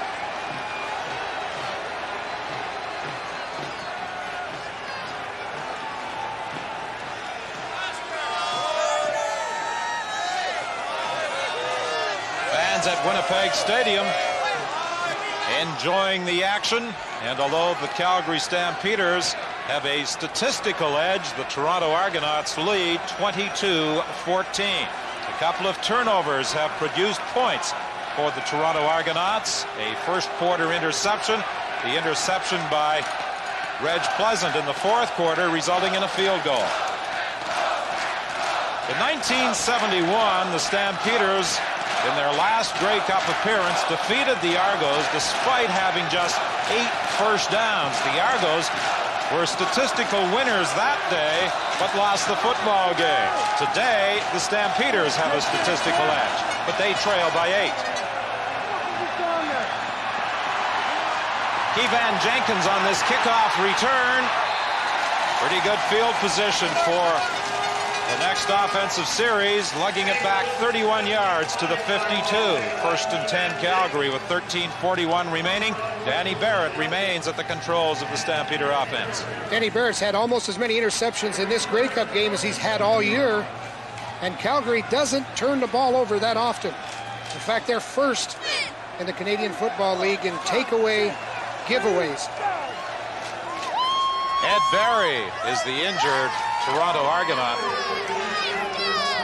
And it's strange, when we talked about takeaways, giveaways with Wally Buono yesterday, he said we've done an excellent job in that area. And today, the interceptions and fumbles have produced 11 Argonaut points. And Wally Buono, it wouldn't be happy with that statistic. I think he's happy with the way his offense has moved. I think he's happy with the way the defense has done a good job. But I think what's kept the Argos in the game, other than that long bomb by Matt Dunnigan, has been their special teams and 2 key interceptions. Wally Buono, in his 2 years as coach of the Stampeders, with a record of 22-13-1. And in the broadcast booth, although we are protected from the wind, with the windows open, it is a little cool here as well. We're protected from the wind. Can I pat you on the back? That window is open. Who's protected? However, the fans at Winnipeg Stadium are certainly enjoying themselves, as they have all week. It has been a great Grey Cup festival, and the city of Winnipeg is to be congratulated for the job it has done. There were many skeptics across the country who doubted Winnipeg's ability to hold this 79th Grey Cup game, but I think the city, the volunteers, have proven them all wrong. Well, Don, that convention center, every night, it's been sold out, and the people have been having a great time. Unfortunately, our hotel is full of Saskatchewan people. They've been having a great time, too. First and 10 Calgary. The ball is at the 51-yard line. Jim Rockford into the ball game now with Reg Pleasant injured. Dave Van Bellingham also in the ball game as the Argos go with a 6 defensive back package. It was intended on the far side for Pee Wee Smith. It falls incomplete. We remind you this program is copyrighted and is strictly for the private use of our audience. Any reproduction, retransmission, distribution, or exhibition in whole or in part without the expressed written consent of the Canadian Broadcasting Corporation is strictly prohibited. On second down, Danny Barrett looking to the sidelines again. This time he finds Carl Bland, and Bland gets to the 50 of the Argos, but he is about 2 yards shy of a first down. He is stopped by Harold Hallman. Mike Campbell was right in there on Danny Barrett again, and Danny doesn't have the mobility, but he gets that ball out to Carl Bland, and look what he does, coming back to the inside. He breaks some tackles. It'll be close. I don't think Calgary is going to go for it. With the great returns that Toronto has had, Calgary might be better to go for it.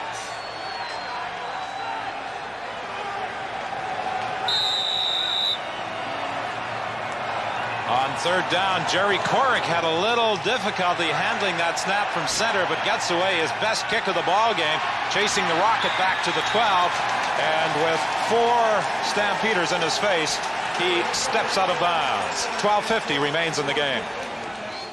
The Rocket has had 2 big kick returns today. He didn't have a chance to run the last one back, and he was also penalized.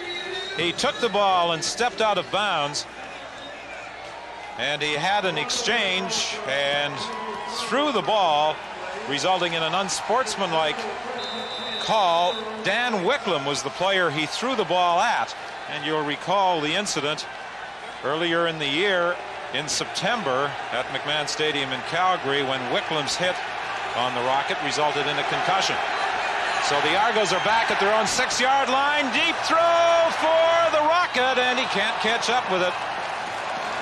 He was being covered by Harold Tucker. Dunnigan again used that fake and then went deep for the Rocket, tried to break the game open with number 25 flying downfield. And Matt Dunnigan paid the price.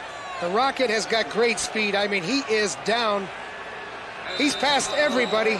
The ball was hung up there, and the reason the ball hung up was that Shriko Zezekovic came in and knocked Matt Dunnigan up in the air. I mean, Matt Dunnigan had to throw the ball when he was almost perpendicular. That gave the defense time to react. 2nd and 10 from the 6-yard line. Dunnigan in trouble. He decides to run. He is going to be 2 yards shy. Maybe only one of a first down, but in this position, I would doubt that the Argos would take a chance. Will Johnson was in there, and he come back out of there limping. Matt Dunnigan had to come out and break loose, but there once again, Zezekovic turned it back in, and he gave Caulfield and Stu Laird a chance to come back in and make the tackle. Talking with Coach Adam Rita yesterday, he said, of all the players he has seen who have been described as burners, the only legit 4-2 runner he has ever encountered on a football field is the Rocket. Yeah, and he said he timed him, so he believes that time. I think it was in regards to Tim Caulfield was supposed to have run a little bit more than a 4-3. Will Johnson, the injured player, being treated by Pat Clayton with 11:54 left in the game. Hank Alisic stands at his own goal line for this 3rd down kick.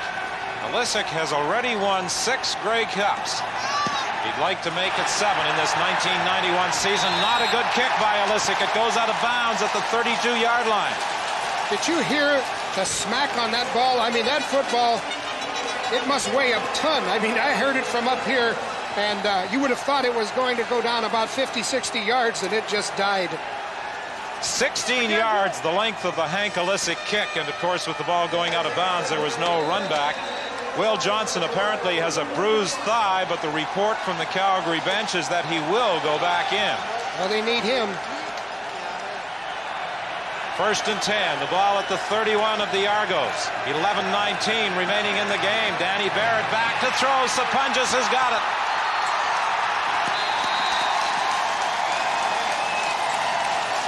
There's the guy, the improbable guy to make the big plays. You got a field full of talent. You got receivers that can run all over the place. And who do they throw it to? Dave Sapunjas. And he runs after he catches the ball. A gain of 18 for Dave Sapunjas. It's Calgary 1st and 10. The ball is at the 12. Barrett looks to the corner. Pitts. Touchdown.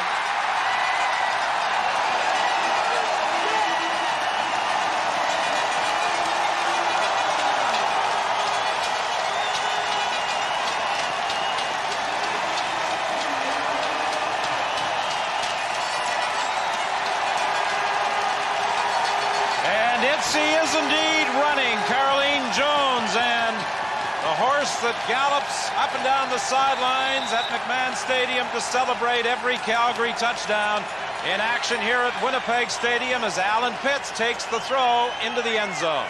Carl Bland did the clearing. Alan Pitts did the rest. You want a steady character, you look at Danny Barrett, look at Matt Dunnigan, 2 quarterbacks that seem to be able to overcome all the adversity, not only in this ball game, but in their entire careers. Danny Barrett to Alan Pitts and the convert by Mark McLaughlin, and we've got a 1-point ball game with 10:39 remaining in this 79th edition of the Grey Cup Classic here at Winnipeg Stadium. And Dave Sapunjas, our hero again, he's in there on Brian Warren, making sure that in that 6-pack, they don't get the pass rush. And watch Danny Barrett's reaction. He said, hey, I've been down and I've been up. I'd rather be up. David Sapunjas, who played at Western Ontario and caught an 18-yard pass to put the ball in scoring position for the completion to Alan Pitts, has made a number of key catches this afternoon and might be one of those candidates for MVP honors here at Winnipeg Stadium. He sometimes is the forgotten man in the Calgary passing scheme. The Rocket looks for a hole. If he gets to the outside this time, he's gone. Goodbye. The Rocket delivers. The $1 Million Man provides cause for celebration among the Toronto Argonaut owners. An 87-yard kickoff return. The Rocket, with a late punt return touchdown on October 20th, defeated the Calgary Stampeders, and Bruce McNall, who made the investment in the Rocket, is going to get a return perhaps today at Winnipeg Stadium. 87 yards on this kickoff run back by the Rocket. Once he got outside of Junior Thurman, there's no way Mark McLaughlin was going to catch him.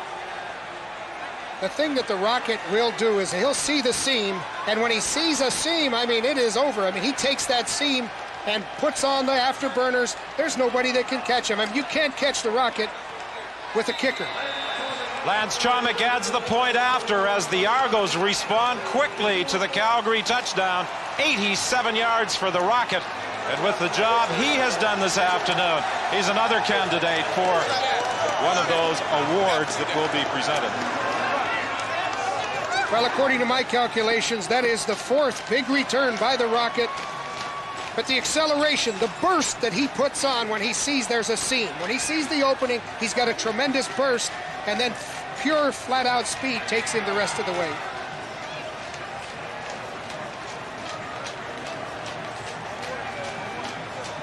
Well, a snowball falls close to the Rocket, but even that can't prevent him from celebrating.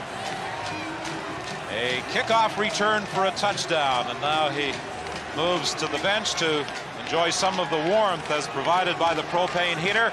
And for Raghib Ismail, that is a Grey Cup record, the longest kickoff return ever, 87 yards, the length of his run back. 29-21, 10:26 remaining. Ball was touched by the Stampeders, recovered by Keith Costello. Keevan Jenkins came racing up on the kickoff, looking as though he was going to field the ball. He let it bounce, but it touched him. And Keith Costello was there to grab it. Pee-wee Smith didn't have a chance for it. What happened? Keevan, I'm surprised he was that deep, and they've been kicking those pop-ups the whole game. And it got a piece of Keevan. Pee-wee wasn't able to get there. So the Argos, with 10:14 remaining, have an opportunity to increase their 8-point advantage. Incomplete, intended for the pinball. He was being covered by Matt Finlay. It will be 2nd and 10. It's interesting, in this football game, we're seeing more passes underneath. I mean, you got all of that speed out there on both sides. The great wideouts, Darrell K. Smith, Alan Pitts, all those fast receivers, and yet the consistent offensive plays have been the underneath routes, dumping the ball off. Wally Buono has to be concerned about the number of errors his team has committed. Fumbles, mishandling the ball on kicks, and of course 2 interceptions. They were a +20 in the giveaway takeaway category this season. Deep throw, touchdown Masadi.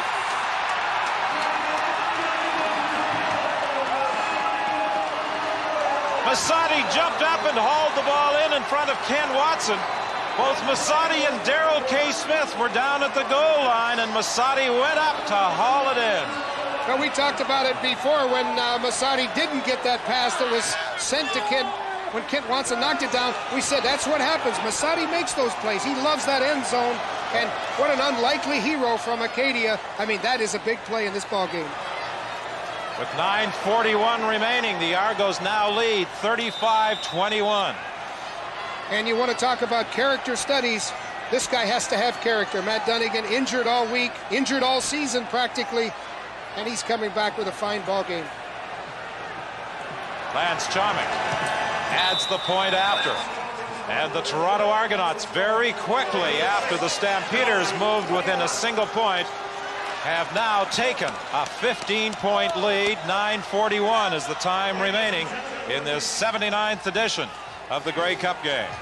So much for statistics, Don. I don't think Matt Dunnigan is worried at all about statistics now. He's had some excellent throws. And hey, you only need a couple when you can throw the ball like Matt. That's just going up and bringing the ball down as though it's your own. And we've seen Masadi do that most of the year. I mean, this is a busted play. There shouldn't be two, David Williams or Masadi. Somebody's wrong, but it doesn't matter because Masadi brought it down. The end result is all, I suppose, that really counts. And Matt Dunnigan saying, see, I'm going to win a Grey Cup. I told you I wasn't hurt that bad. I'm going to play. We showed you the statistic about the 1971 Grey Cup game. Baby, that's for you. Stony Creek, that's for you too, baby. Where the Stampeders won with only 7 first downs. The Argos only have 7 first downs so far in this game. Pee-wee Smith tackled by J.P. Esquerdo as he brings the ball back to the 32. Once again, let's join Alfie Schlegel.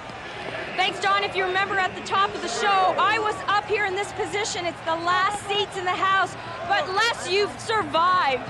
Great time, great time. You don't get any colder this far north. Say hi to everybody, having a great game, and go Bombers, go. Hey, it's still chilly up here, but we're having a great time. Back to you, Don. Alfie, that is a long climb up into the back row of the North End stands. 2 touchdowns within 45 seconds. David Sapunjas on the reverse. The Statue of Liberty play gets a first down, Calgary. Well, there's the guy we've been seeing so much of is David Sapunjas. They got the 6th receiver. What they do is Danny Barrett comes up, he pump fakes, and then they bring Sapunjas back around on a statue play, and that gives them the opportunity to change up.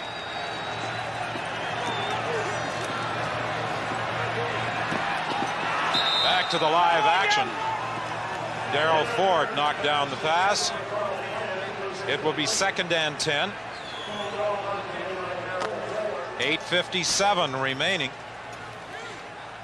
There's a lot of time for Calgary. I mean, they've come from behind many times this year, and they strike quickly.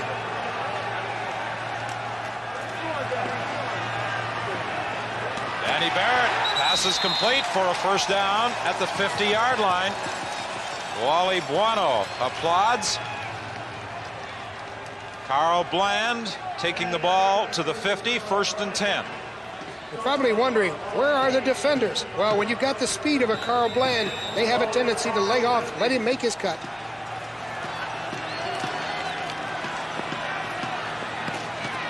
Pass is complete to Alan Pitts. He was tackled immediately at the 45-yard line by Carl Brazeley. You talked about striking quickly. The Toronto Argonauts struck for 2 touchdowns. The 87-yard kickoff return by the Rockets and the pass to Paul Masadi within 45 seconds. Another kickoff return team has given up some big plays. Bland on the receiving end of another throw and another Calgary first down with Reggie Pleasant stopping him, but not before he got to the 30. There's Carl Bland pushing off. He gets Reggie Pleasant back, and then he comes back for the football. The Stampeders have certainly, as Joe pointed out, displayed the ability this season to come from behind. They did it in their semifinal win over the BC Lions and again in the dramatic Western final against the Edmonton Eskimos. Carl Bland has been a favorite target on this drive. He takes it out of bounds. Forced out by corner Reggie Pleasant. Well, aside from the 2 interceptions that Barrett has thrown, the rest of the time he's given a clinic in how to throw the football versus zone coverage, how to throw it versus man coverage. They're in a hurry-up offense. 7:12, the time remaining in the game. Barrett's pass knocked down at the line of scrimmage, and Brian Warren thought he was going to pick that ball off as it hung up in the frigid Manitoba weather. Danny Barrett doesn't throw many sidearm passes, and it's interesting how many knockdowns the Argos have had. And I think they must be trying to get their hands up right at the time when Barrett starts to deliver the ball. They must have worked on it. They've been doing extremely well. It's their best pass defense. Matt Dunnigan has not changed his number, but he is having some difficulties with his helmet, so he is wearing number 26 while his own is being repaired.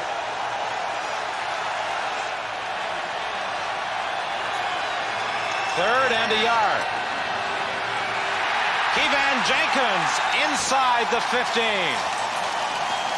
That's what Wally Buono terms a slashing back. And Wally made a good statement to the press. He said, you know, I don't like those finely tuned athletes. I like those short, fat guys because they can play on a hard surface.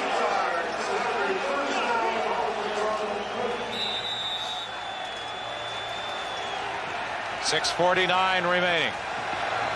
First and 10. Complete.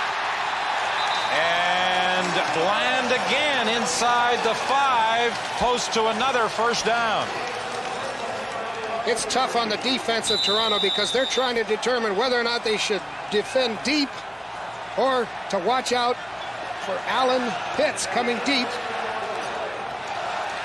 When Bland goes deep, Alan Pitts is underneath. When Alan Pitts goes deep, Bland is underneath. 23 Calgary first downs, just 7 for the Argos. The Argos lead by 15. As we mentioned earlier, in 1971, the Argos dominated statistically. Calgary had just 8 first downs. Well, you know they'll be man-to-man down on the goal line, and Danny Barrett knows that. Second and less than a yard. Barrett keeps, and he has a first down, so the Stampeders will have 3 cracks at putting it in the end zone. 6 minutes seems like an eternity, particularly for the Calgary offense. I mean, they can score, in 6 minutes, they can score a bunch of points. First and goal for Calgary. The ball is at the Toronto 2-yard line. Danny Barrett has to throw this one away. He was under tremendous pressure, and he simply threw that one to the sidelines and out of bounds. The closest receiver to it was Alan Pitts, but he got some heat up the middle as he dropped back trying to set up. He certainly did. Harold Hallman is the guy that comes upside, and what he just beat 2 blockers actually, and Hallman put the pressure on him. Barrett had to throw it away. So you watch the pressure that he's getting on those 2 people. Danny Barrett doesn't have anywhere to go but to put that ball up. Hallman was in his face extremely quickly. Right between 2 blockers. Now the short yardage offense comes out for Calgary. Barrett fakes, he's under pressure. Campbell and Gaines came through, and Gaines got to him.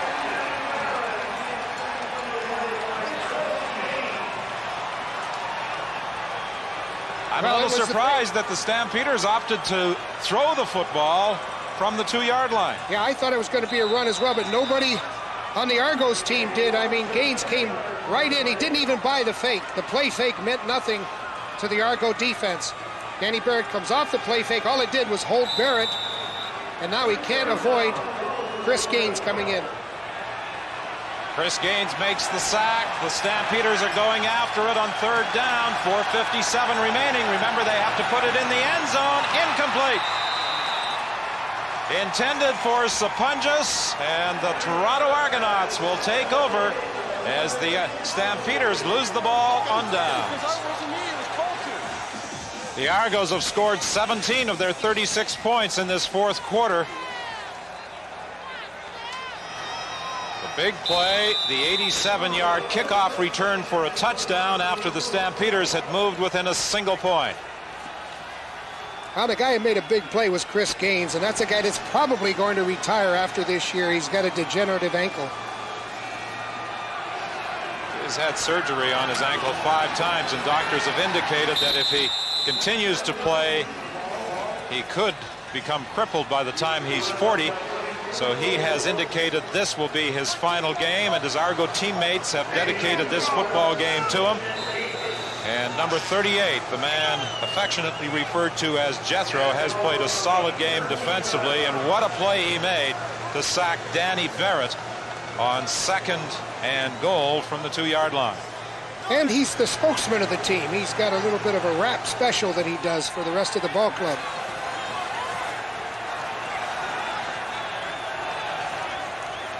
.352 the time remaining. Matt Dunnigan on 2nd down, pumps, throws deep down the sidelines for the Rocket, incomplete.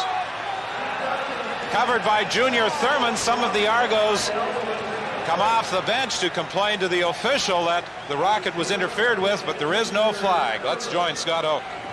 Don, I've been watching Matt Dunnigan throughout this game on the sidelines, and he's nothing like he usually is. And what I mean by that is he has been in discomfort, obvious discomfort, with gusts up to pain, so that makes his effort today truly outstanding. It seems a virtual certainty that he took a shot of freezing in his shoulder so that he could play today, but still he is playing in a lot of pain. The receivers have confided in me and told me that he can throw for distance, but the balls don't have the same zip on them. Not that it matters now with the score the way it is.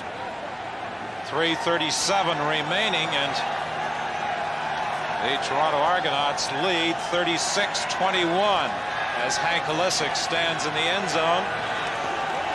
Calgary will get pretty good field position. Pee Wee Smith lets the ball bounce. Thought he might trap someone within that 5-yard area, but the Argos wisely stayed back. Blaine Schmidt is downfield to make the tackle.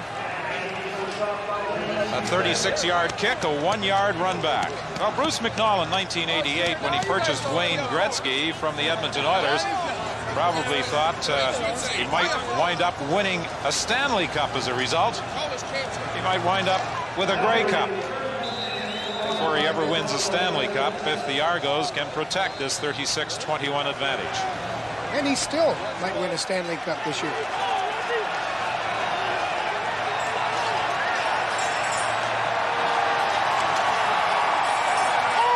Barrett to Carl Bland. That's been a great combination for the Calgary Stampeders in the 4th quarter.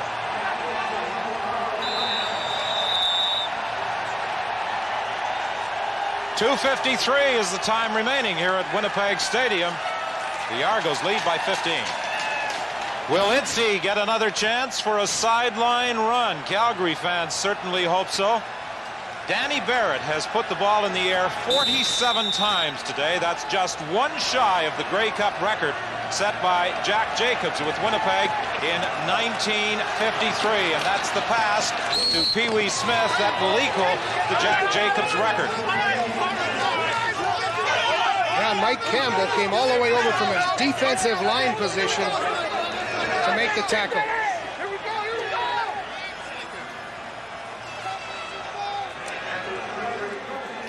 Calgary picks up the first down with Pee Wee Smith on the receiving end of the throw. Ed Berry grabbed him, and then Campbell came over to knock him out of bounds. Barrett tackled by Rodney Harding back at the 45-yard line. He was looking deep for Sean Beals. He didn't have the time, and Rodney Harding just spun around the blocker and came in on Danny Barrett. You don't usually get a sack when you go low on the quarterback, but that's exactly what happened. 2:38 is the time remaining. And he's not able to get out of the way, and look at Harding right in on his bad leg and pulled it up.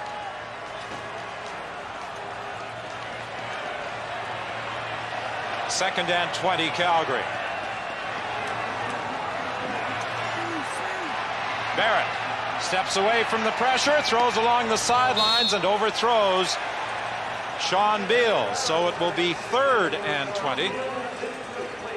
And I don't think there's much doubt with 2:20 remaining that the Calgary Stampeders will go for it.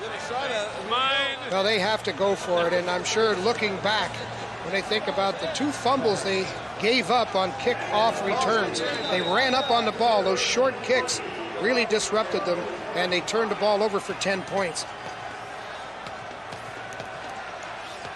This might be the final opportunity for the Calgary Stampeders to pull this one out. They're looking at 3rd and 20 from the 45-yard line. 2:20 is the time remaining in the game. Over the middle to Sean Beals. He's short of the first down. As he made the catch, it appeared as though he lost his footing and he came down short of the first down. Oh, Danny Barrett won't be happy with that. Your receivers have to run their routes so that they get the first down on the throws. But Beals, he broke it off too soon, and he didn't get any yardage after he caught the football. Look at Danny Barrett shaking his head. He's saying, Sean, let's get some depth before you make that break. Really, nobody around him either. Had he been able to stay on his feet, Beals only needed about 3 more yards, and he would have had a Calgary first down. But as it is, the Argos take over with 2:15 remaining. Well, there's Matt Dunnigan. I mean, he's expecting a baby any day now. His second child. The ball is loose. Who's got it? The Argos have recovered. Dunnigan had a little trouble with the exchange from center. I think that's from not practicing. I mean, he's had that problem. This is the second time he's had that problem in the ball game. Anyway, it's a great week for Matt Dunnigan, because if Matthew can hold on to this victory, he'll have a Grey Cup victory, possibly a baby, and his parents are celebrating their 33rd anniversary. And that's what Matt Dunnigan wants to drink out of, a little champagne out of the Grey Cup. Originally designed to be presented as an amateur hockey trophy. Some might say that's appropriate on a day such as today. The Grey Cup wound up being presented for the football championship in this country. Matt Dunnigan runs with the ball, and Matt Dunnigan is brought down at the 37-yard line, but most importantly for the Argos, he takes a lot of time off the clock. 1:44 is the time remaining. Typical Matt Dunnigan play. I mean, here he is. He's all but got the Grey Cup wrapped up. He sprints out, and instead of going out of bounds that would let the clock run, what did he do? He put his head down, drove through about 4 different people, and Wayne Gretzky saying, hey, that's my guy, that's my quarterback.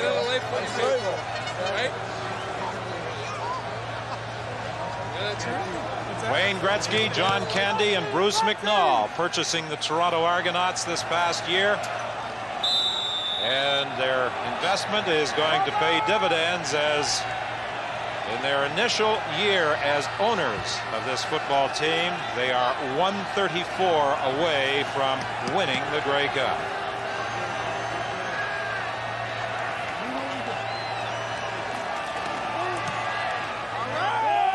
Hank Olisic's 3rd down punt, taken by Errol Tucker, nowhere to go. Paul Nastasiuk was the first downfield to make sure he didn't get beyond the 38-yard line. The Rocket electrified the crowd. An 87-yard touchdown return on a kickoff after the Stampeders had moved to within a single point. Well, he didn't get a chance to catch many balls from the line of scrimmage, but he caught some kick returns, and he did the most with it. Adam Rita's son Kevin, who is a wide receiver at Boise State, is watching today's game via satellite. Adam asked us to say hello. Commissioner Donald Crump preparing for the presentation of the Grey Cup. It will take place on the field here at Winnipeg Stadium. And surprisingly, despite the fact that the majority of fans here have declared support for the Calgary Stampeders, it's a cold afternoon, they are still in their seats. Maybe they're stuck there, they can't get up. Carl Bland on the receiving end. First down, Calgary. Well, they had a tremendous ovation, and the reason the ovation came about was they were thanking the city of Winnipeg. So that's how the people feel about the hospitality that's been afforded to them this Grey Cup week. 1:03 remaining in the game. Danny Barrett's pass drilled over the middle for a first down to Sean Beals at the 44 with 59 seconds remaining.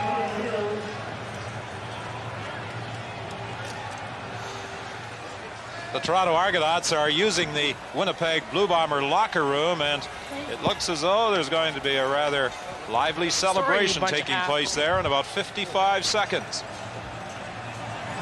Barrett's pass over the middle. First down to Sapunjas at the 24. Well, you always look for who played a great game, and the Argos can take satisfaction in the fact that their marquee players have done a great job out there. Darrell K. Smith, the guy that always comes through with some big plays, he was there to get them the lead. Barrett to Pee Wee Smith. The initial contact by Chris Gaines as he's brought down at the 17-yard line by Darryl Ford. 39 seconds remaining. 36-21. The Argos leading Calgary. Calgary will have a lot of yardage when this ball game is over. Just the two bombs, really, from the Toronto side of the ball. Wide open in the end zone. Alan Pitts, he can't haul it in. He got in behind Dave Bavell, and he could not reach up to haul in the throw from quarterback Danny Barrett. 27 seconds showing on the scoreboard clock now. I'm watching Danny Barrett throw, and he's not really getting everything into it. Now, you got to think that a little bit of that problem has been the pulled quadricep muscle.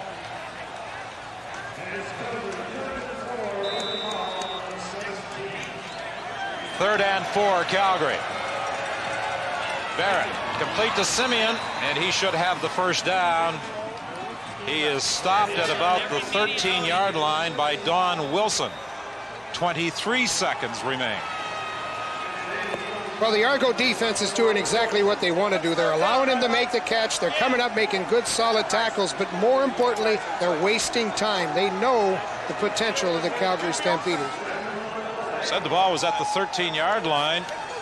Judging by the spot, though, well, they do have it. The measurement reveals as they brought out the chain that they just made it. 23 seconds remaining. They actually spotted the ball at the 14-yard line.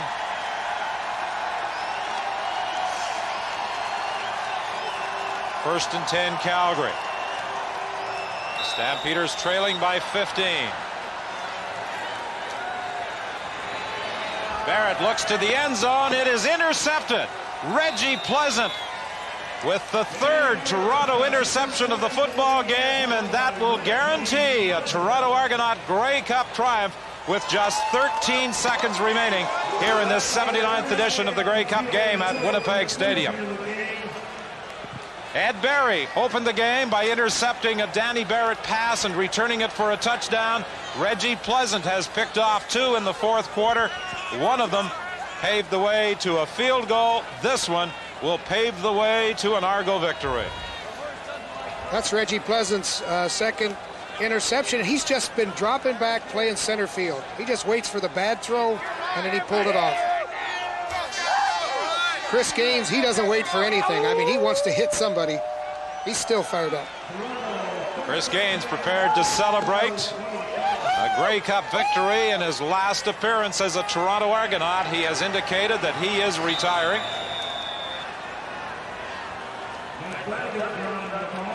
Dunnigan simply grounds the ball, and we're really not sure the amount of time remaining. It should be about 11 seconds, but they have had problems with the clock all day. Wally Buono and Larry Rickman, the coach and the owner, watching the final seconds tick off. And they may have some problems trying to present the Grey Cup on the field here at Winnipeg Stadium as fans are coming out of the stands onto the field. Bruce McNall, the owner, now with Alfie Schlegel. Alfie? Thanks, Donner, with Bruce McNall. Bruce, you must be absolutely thrilled. How's the team? How do you feel? Fantastic. I am thrilled to death. I'm so proud of the players and everybody else involved, and for Wayne and John especially, who grew up right in Toronto, and I think it's a dream come true for everybody. It's fantastic. How's the first Grey Cup feel? It's amazing. I can't believe it. I feel so lucky. I just can't imagine. Fantastic. Congratulations. Good year. Back to you, John. Yes, indeed, a great year for the Toronto Argonauts. The purchase of the team by the Bruce McNall Group, Wayne Gretzky and John Candy, the other two partners who purchased the football team, the signing of the Rocket, and culminated today in The winning of the Grey Cup, a tremendous performance by the Toronto Argonauts. A team all week that was extremely loose as they prepared for this Grey Cup game, and now Don Crump, the commissioner, is going to present the trophy.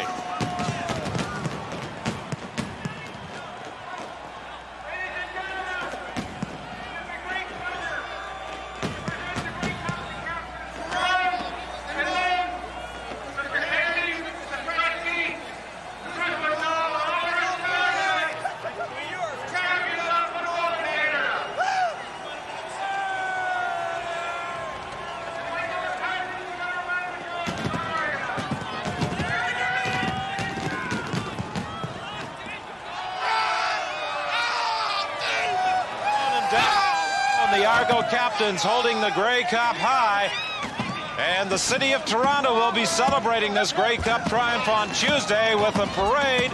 John Candy will be the parade marshal. The Grey Cup celebration will begin, leaving Union Station at 12:15, moving up Bay Street to Nathan Phillips Square, as Torontonians get an opportunity to congratulate their Grey Cup heroes, the 1991 edition of the Toronto Argonauts. 36-21 victors over the Calgary Stampeders today at Winnipeg Stadium. And it's appropriate, I suppose, that we should see fireworks in the air, because it was a rocket that really turned this game around. I think the punt returns, the kick returns by the Rocket certainly made the difference. And then, of course, Matt Dunnigan coming off of what really looked in the first half to be a damaged shoulder, and then coming out in that third quarter throwing 2 touchdown bombs. So we've had some rockets and we've had some bombs, and the Argos have a victory. I don't think you can say enough about the courageous performance of Matt Dunnigan. All week there was concern as to whether he would be able to play in the Grey Cup game. He indeed played. He started the game. He fired touchdown strikes to David Williams and another to Paul Massotti in leading the Argos to a 36-21 Grey Cup win over the Calgary Stampeders.